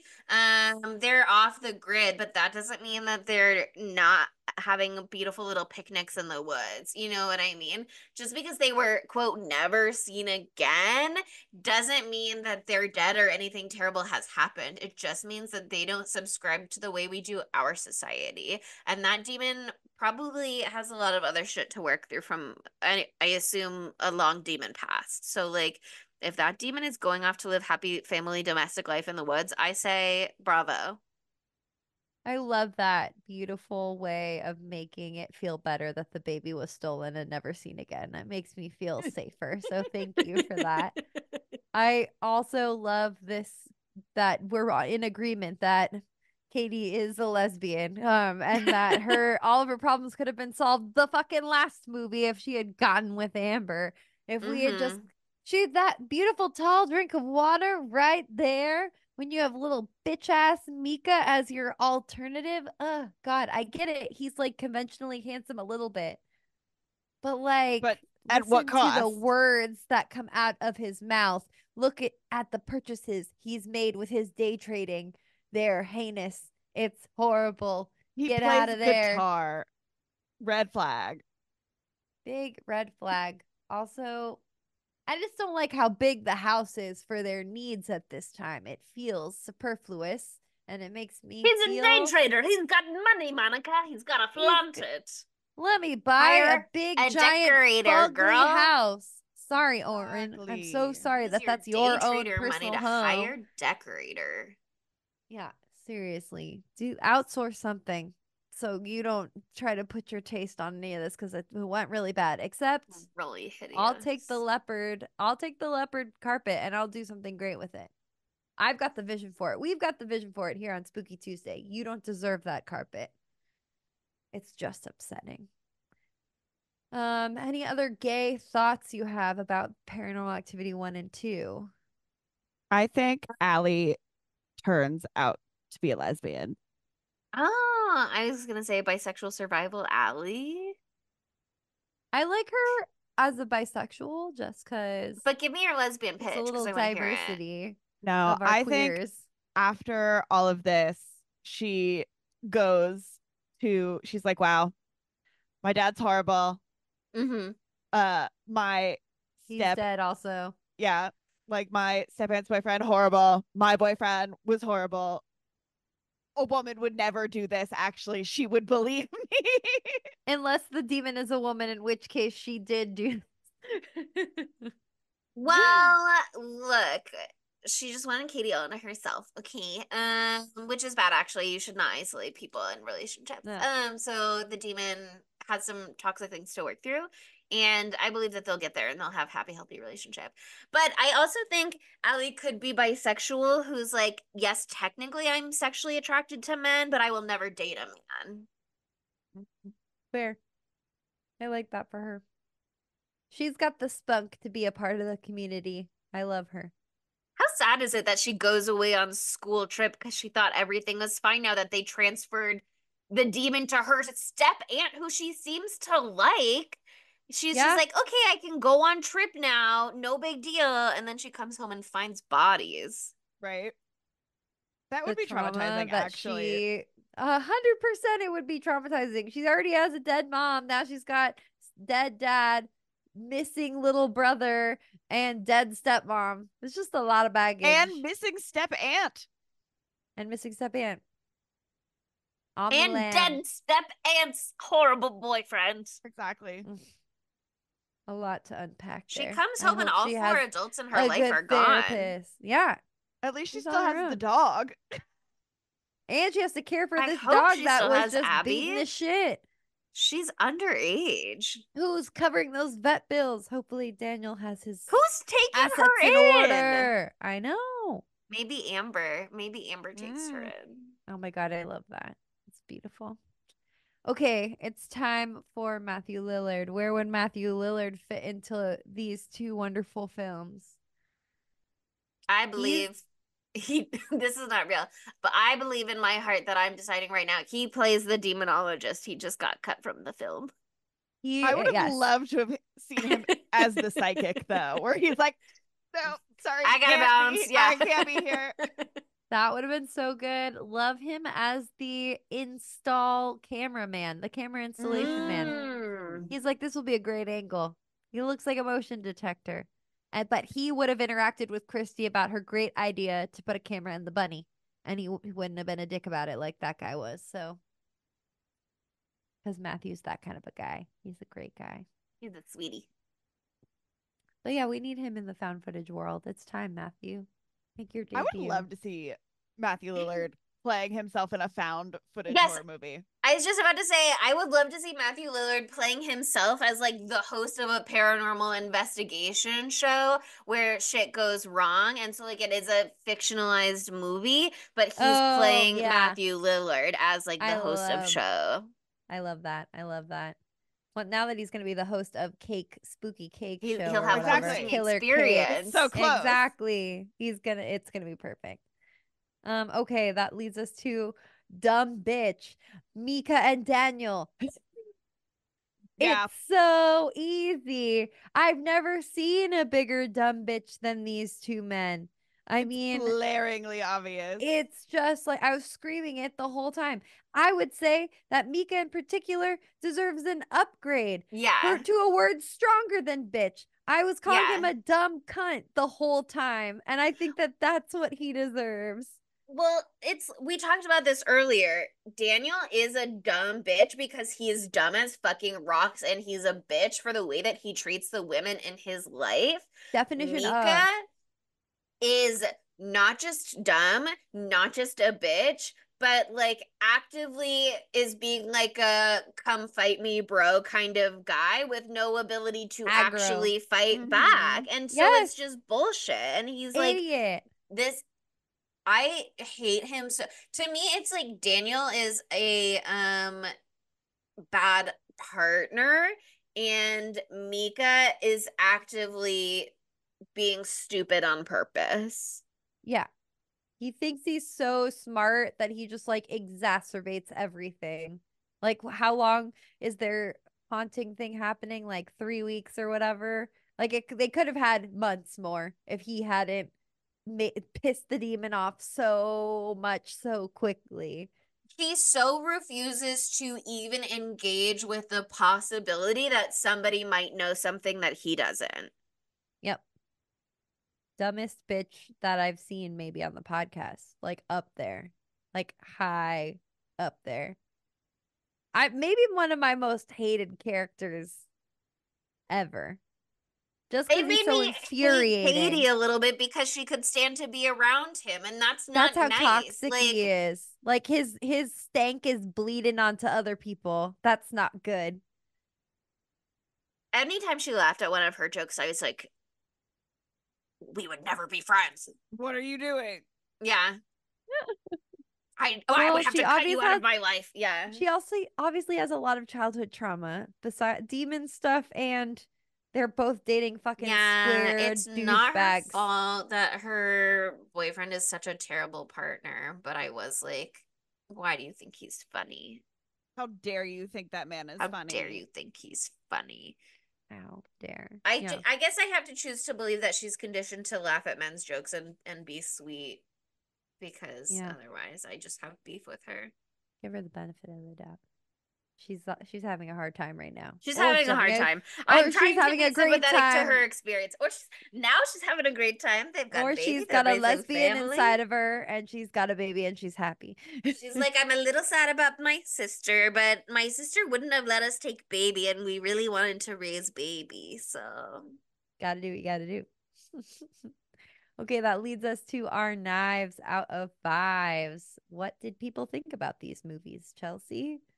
well, they're very successful. We'll Yes. lead with that. This movie behind Blair Witch Project is like one of the not highest grossing movies, but it's one of the most what's the word? Its return on investment is like the highest. Oh, yeah. Yeah. Second highest behind Blair Witch because its cost to make the first one were It's like so low and the amount $15. of money it made was so high that it is like one of the highest money making endeavors in cinematic history in that way. But it also was like the first one was pretty well received, not greatly received, but like popular, Mhm. obviously very popular. It has a 6.3 out of 10 on IMDb. Critics actually really liked it. They gave it 83% fresh, as opposed to audiences who gave it 57% rotten. Again, I assume that's because a lot of people like me simply could not look past the decor and how terrible Mika was. And so it just like brings your rage level up and that influences your view of the movie. But it was nominated for Best Scared as Shit Performance for Katie Featherston at the 2010 MTV Movie and TV Awards, and it was nominated for Favorite Independent Movie at the 2010 People's Choice Awards, and it was nominated for Choice Movie Actor Horror Thriller for Mika Sloat at the 2010 Teen Choice Awards, where it also won Choice Movie Horror Thriller. So Fair. did pretty good. The second one, little worse, 5.7 out of 10 on IMDb. And swapsies. Critics gave this one 57%, which is rotten, and then audiences even lower, 48%, also rotten. That said, it still did win Choice Movie Horror at the 2011 Teen Choice Awards. Huh? Must not have been a lot else going on that year. Well, I don't know. Like I said, the second one, I'll just jump in.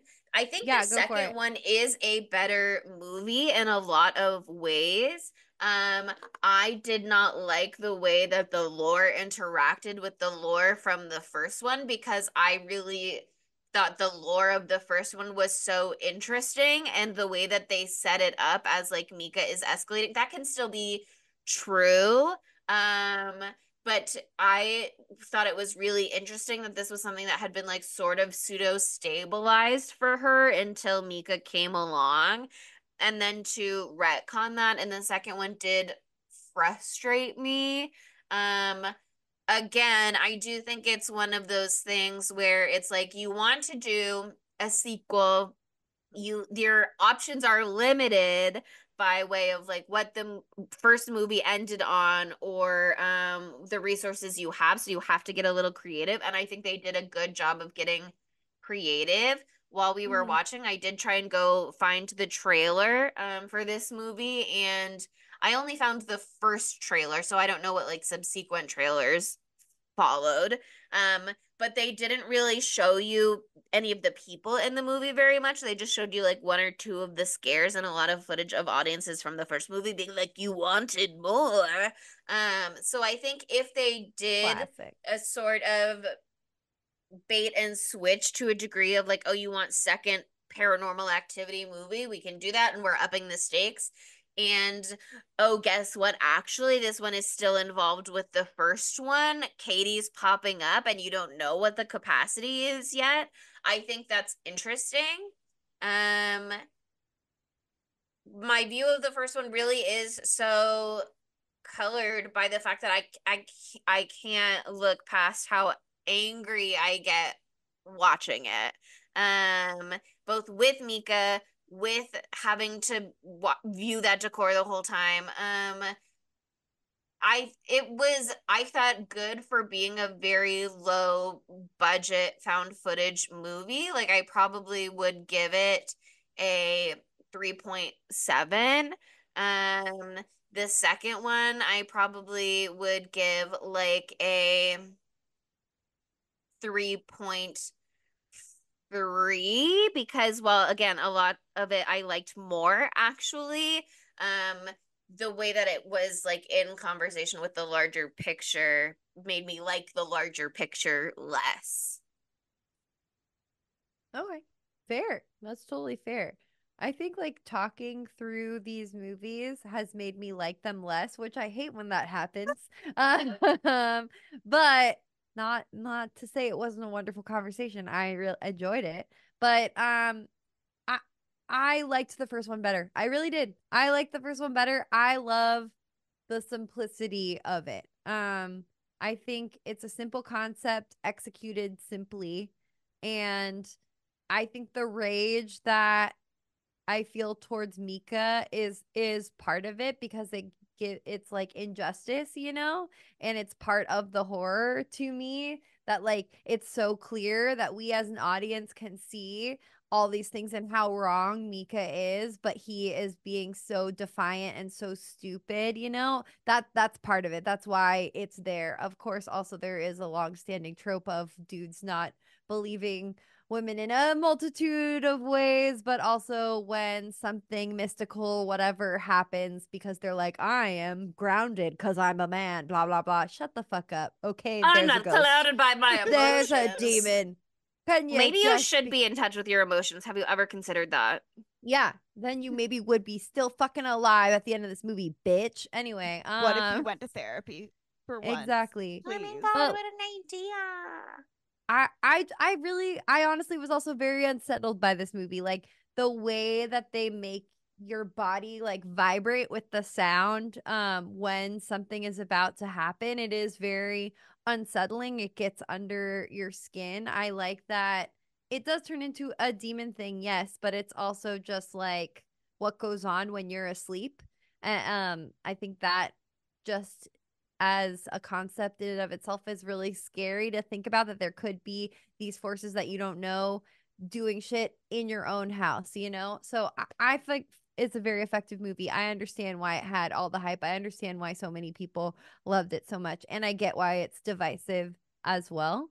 So for me, I'm gonna give the first one a 4. I think that it's a great found footage movie. It's not the greatest by any means. There's a lot more interesting shit you can be doing with found footage than something like this, but no one had been doing this and they did it, and it scared people's pants off. So people left the theater because they were so scared. Yeah, So that in the yeah, test screenings, people left and they were like, "Oh, people hate this movie," hated and it. it was like, "It's too intense. People can't handle it." No, because it's just like it's one of those little like unnerving ones that's just like poking you a little bit the whole time. And I think that the infuriating nature of Mika is part of that, at least for me. The second one, I think that the scope gets bigger. Again, I've said a million times, I don't always love that. It has to happen a lot of the times, especially with sequels, because what the fuck else are you going to talk about? So, like, I understand why they did what they did. I don't hate it. But like watching it again right after just watching Paranormal Activity 1 made me not want to watch Paranormal Activity 2 as much because it's the same thing. The dude is being a dick again. Now we have a little girl in the mix too. Love her, but like it just kind of frustrating to see that happening again and again and again with like people not being believed. And then adding in the baby that heightens the stakes. It's very exciting. But I just didn't love it as much, and I liked that you had so many more perspectives from the security footage, but it's not as dynamic for the eye to look at, because it's just a stagnant image. It's security footage. It's not that exciting. So for me, I didn't like this one quite as much, so I'm gonna give it a 3 for Paranormal Activity 2. That's it. I like the second one better, so I'm gonna give that one a 4. And then Paranormal Activity, the first one, is I'll give it a 3.5 out of 5. It was not scary at all. I mean, like, at all. I wish I would have jumped. The second one, I had like a couple jumps. I was like startled, so I was like, okay, this is great. It like explained a lot more stuff in the thing that I was like, okay, this makes sense in my brain. And also, oh, I liked more of the people, right? Like there was Yeah, more I found them people. much easier to watch, Exactly. Like I was more invested in them than I especially was teenage girl. Good entry point. her. She was the best. And She also was like great. baby you love. I loved Martine, even like the side characters, like her boyfriend and stuff. Like they gave you Rad. more to like There's attach more to to. chew on in that movie. But also to like Mika was horrible and I hated having to spend an hour and a half with him. Like, and also, quite frankly, I could not get over the fact that they didn't have a comforter and they were just using a top sheet. It drove me. It was so distracting. Sleeping with that door open when Demon is slamming it closed, opening it up constantly. I'm like, girl, there are things you could be doing at this point. At this point, They had is it open is because they Mika wanted. They has had it Mika open wanted so they it? could film what was on the other side of it to see if there were people breaking into the house. That's why the door was open, because they Yeah. wanted to film what was happening on the other side of the door. That's why. I get it. I get it, but that's why. That the whole reason for the camera was to see what was happening, and they couldn't see it if the door was closed. Then they should put the camera outside the room. Yeah. Fair. I think that would have been a great way to do it too, but not as dynamic for the film. What'd you give Yeah. Paranormal Activity to? Sorry. Paranormal Activity 2 gets a 4 and Paranormal Activity gets a 3.5. Okay. Cool, cool, cool. Awesome. Oh, It it's does our make me want to season. watch 3. I do want to watch 3 I'm because I gonna actually have heard that have one's to the watch best. 3. My friend said that one's I've his favorite. seen 3 before because I was like, oh, that shit that I remember vaguely is not happening in Paranormal Activity 2. So it's got to be the next one. It's But I got to think be I in might have 3. seen the fourth one also too. I might have seen the fourth one. I Really think the fourth shaking one things up. might be the shark jumping The one, if I cottagecore recall lesbian one. correctly. No, I Uh, wish. There's one and where they I was go like, into the what the woods fuck? and But it they're could wearing also gingham be dress. Insidious 2 that I'm thinking of too, because these Oh, all really just smashed together because I saw them around the same time and it sure, was a decade ago. So, sure. but yeah, I mean, guys, it's our season finale. It's our Season season finale. finale. Paranormal The season's Activity. over. Are you guys so sad? Are you gonna miss us? Well, I'm gonna miss our beautiful art that Chelsea made for this season's episode art because it's so gorgeous. But we're getting some new art with our new freshening up change of face for season 5, so that'll be exciting. That'll be coming around the corner, and we're also in the height of spooky season, babes. Oh my god, it's October. Well, it will be, and we're starting off season 5 with a bang. Am I introducing this one? Go for it. Okay, cool. I'm looking up how you say the name of the movie so I don't fuck it up. So give me 1 second. Okay. Okay, you can cut this part out. Give me 1 second. I just want to make sure I have her social media right too, because I was not prepared for this. La, la, la, la, la, la, la. Do, do, do, do. Do, do, do. Here we go. I almost found it. Hold on. Why is my internet not letting me look her up? There it is. Yay. Okay. Oh my God, I'm so excited. So we're starting off season 5 with a fucking bang. We're going back to one of the biggest franchises in horror history. A very, very freaky one, a very, very funny one. We're doing A Nightmare on Elm Street 3 Dream Warriors, which I just love how epic the name of that movie is. I've never seen it. But I'm looking at Patricia Arquette and I am excited to see her. I've never seen her in a movie this young, so this will be exciting, baby Patricia. I remember when But we did the first one, we were talking about some of the dream stuff, and somebody back then was like, "Oh, you guys are gonna like Dream Warriors." So I'm Mhm. excited. I'm excited Yeah, to see what the deal is. and of course, it's got Robert Englund coming back as Freddy. Slay. Heather Langenkamp is coming Slay. back as Mm-mm. Nancy. Bitch, Lawrence Fishburne's in this movie. It's gonna be Ah, crazy. But it's gonna be even crazier because we are joined by a special guest. When Sydney and I went to Midsummer Scream this year, we were blessed to meet the wonderful Deandra Lazar. Hopefully, I'm saying your last name right, girl. But she is also known as Sassy Sledgehammer, and she is a Nightmare on Elm Street aficionado. big time Um, fan. Oh Big yeah. time fan. She's got so many Nightmare on Elm Street themed outfit items just that I saw in the 3 days or the 2 days that we were hanging out at Midsummer Scream. So I can It's only incredible. imagine It's honestly so incredible. Like stylish shit that's also got Freddy all over it. So it's incredible. So I'm really excited to learn more about the whole franchise from someone who, loves it so deeply. So I'm really excited to have her on. I'm excited for you to meet her, Chelsea. Yeah, I mean, I'm looking forward to her guidance too, because we've done one, we've done two, but three really seems to open up the broader world of those movies. So I'm ready. And I love I'm I'm glad how we ready. have a Chelsea guide. also pointed out that this is our second time opening a season with the third movie of a franchise. Yep. It's important. Halloween 3 was a bangerang start to season 3, so I loved might Halloween as 3. well come back And and do it also, again. we just did a movie and its sequel and a movie and its sequel, so we're ready to move on to a third movie. Yeah. Come Mhm. on. It's It time to get makes sense. and 3's my favorite number, so that's also a Three's really my good favorite reason. number. Oh my Oh my god, God, girl, twin. stop. 3 is the magic number. Three's the It magic number. is. Three's Yes, the it is. magic Magic number. number. That was my solo when we did Schoolhouse Rock in 8th grade. I sang as a That little is my girl. Wow. Oh favorite my Schoolhouse Rock Yep. one. God. I still sing that song every time I have to multiply Should anything I by sing it 3. right now? No, I'm Three, not going six, 9, to. 12, 15, 18, Mine 21, was the 24, past and the 27, fashion and the future, faith 30. and hope and charity. That was my part. Aw. Heart and the brain and the body gives you 3. It's a A magic man and a number. woman had a little baby.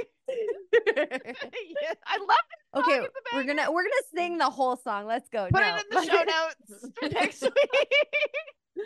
No, we honestly should, so you guys Yeah. know what the fuck we're talking about in case you've never seen Yeah, if Schoolhouse you Rock don't get then it. someone needs to help you. But anyway, we're really excited to start out season 5. Thank you so much for being with us for 4 incredible seasons, over 200 episodes, but it continues on. And why not celebrate how wonderful that is by buying our merchandise, which is Last day, last available chance. today only for you. That's SpookyTuesdayPod.com. Yep, click on merchandise and you're there. Very, very You're beautiful there. imagery. Shouts out Don't to you Ryan need Brom. tote bag? And you can put your sweatshirt in your tote bag, and then you can have your shirt on underneath, and you can have your beanie, and if your head gets hot, you can put your beanie in tote bag. It's perfect. We just need to come out with pants and then you'll have a whole Spooky Tuesday fit. Wow. One day. Not yet. But you Booty can get shorts. that's the dream is to get Spooky Tuesday booty shorts. So keep an That is eye the out for dream. that someday in the future. Okay, poll question for paranormal activity. Can you guys believe that nobody wants to vote in poll question about which one of us they would want to bury them alive? Isn't that crazy? No one Can has voted in that. That's so funny. Maybe someone will have by the time the episode comes out, but Wow. I'm surprised I'm that Leo offended. hasn't voted because he's he designated can't that I'm the one choose. who's gonna Maybe. kill him. We already Well, decided that. This is the type of conversation that's going on in our Discord. oh, don't you want to be in the Asking, Discord? don't you you want want to to be in join the our Discord? Patreon? Join the Patreon, join the Discord, and then you can request that I kill you, but I won't do it. But that's the type of shit we're talking about, and we're getting great movie suggestions every day. But yeah, please let us know who you would want to bury you. What the fuck? I know you're Yeah, weigh thinking about in. it. Hello. Yeah. Come on. Weigh in. We For know this, you have an opinion. let's see. For this one, it could be like, how would you kill Mika? Pillow smother. Yeah, I feel like that could be a good one. Like, get creative. If we don't give an outcome that's good enough for you, you can comment on the episode on Spotify and say you should have killed him this way. I I don't would know. bludgeon him with a rock. Oh wait, no, there is one vote, and it was Sydney. Did you vote for yourself, Sydney? I didn't.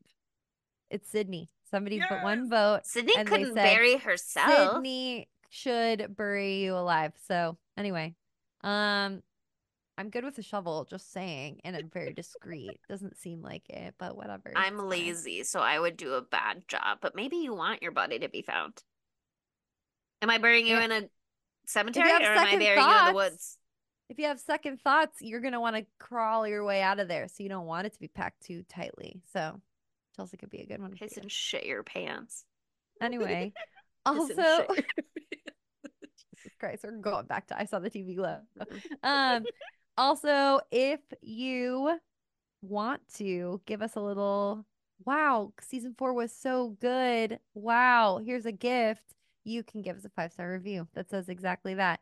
So excited for a new season and many, many more. Those are just some words that you could write in a 5-star review on Apple Podcasts or a 5-star rating on Spotify. Again, we are not picky.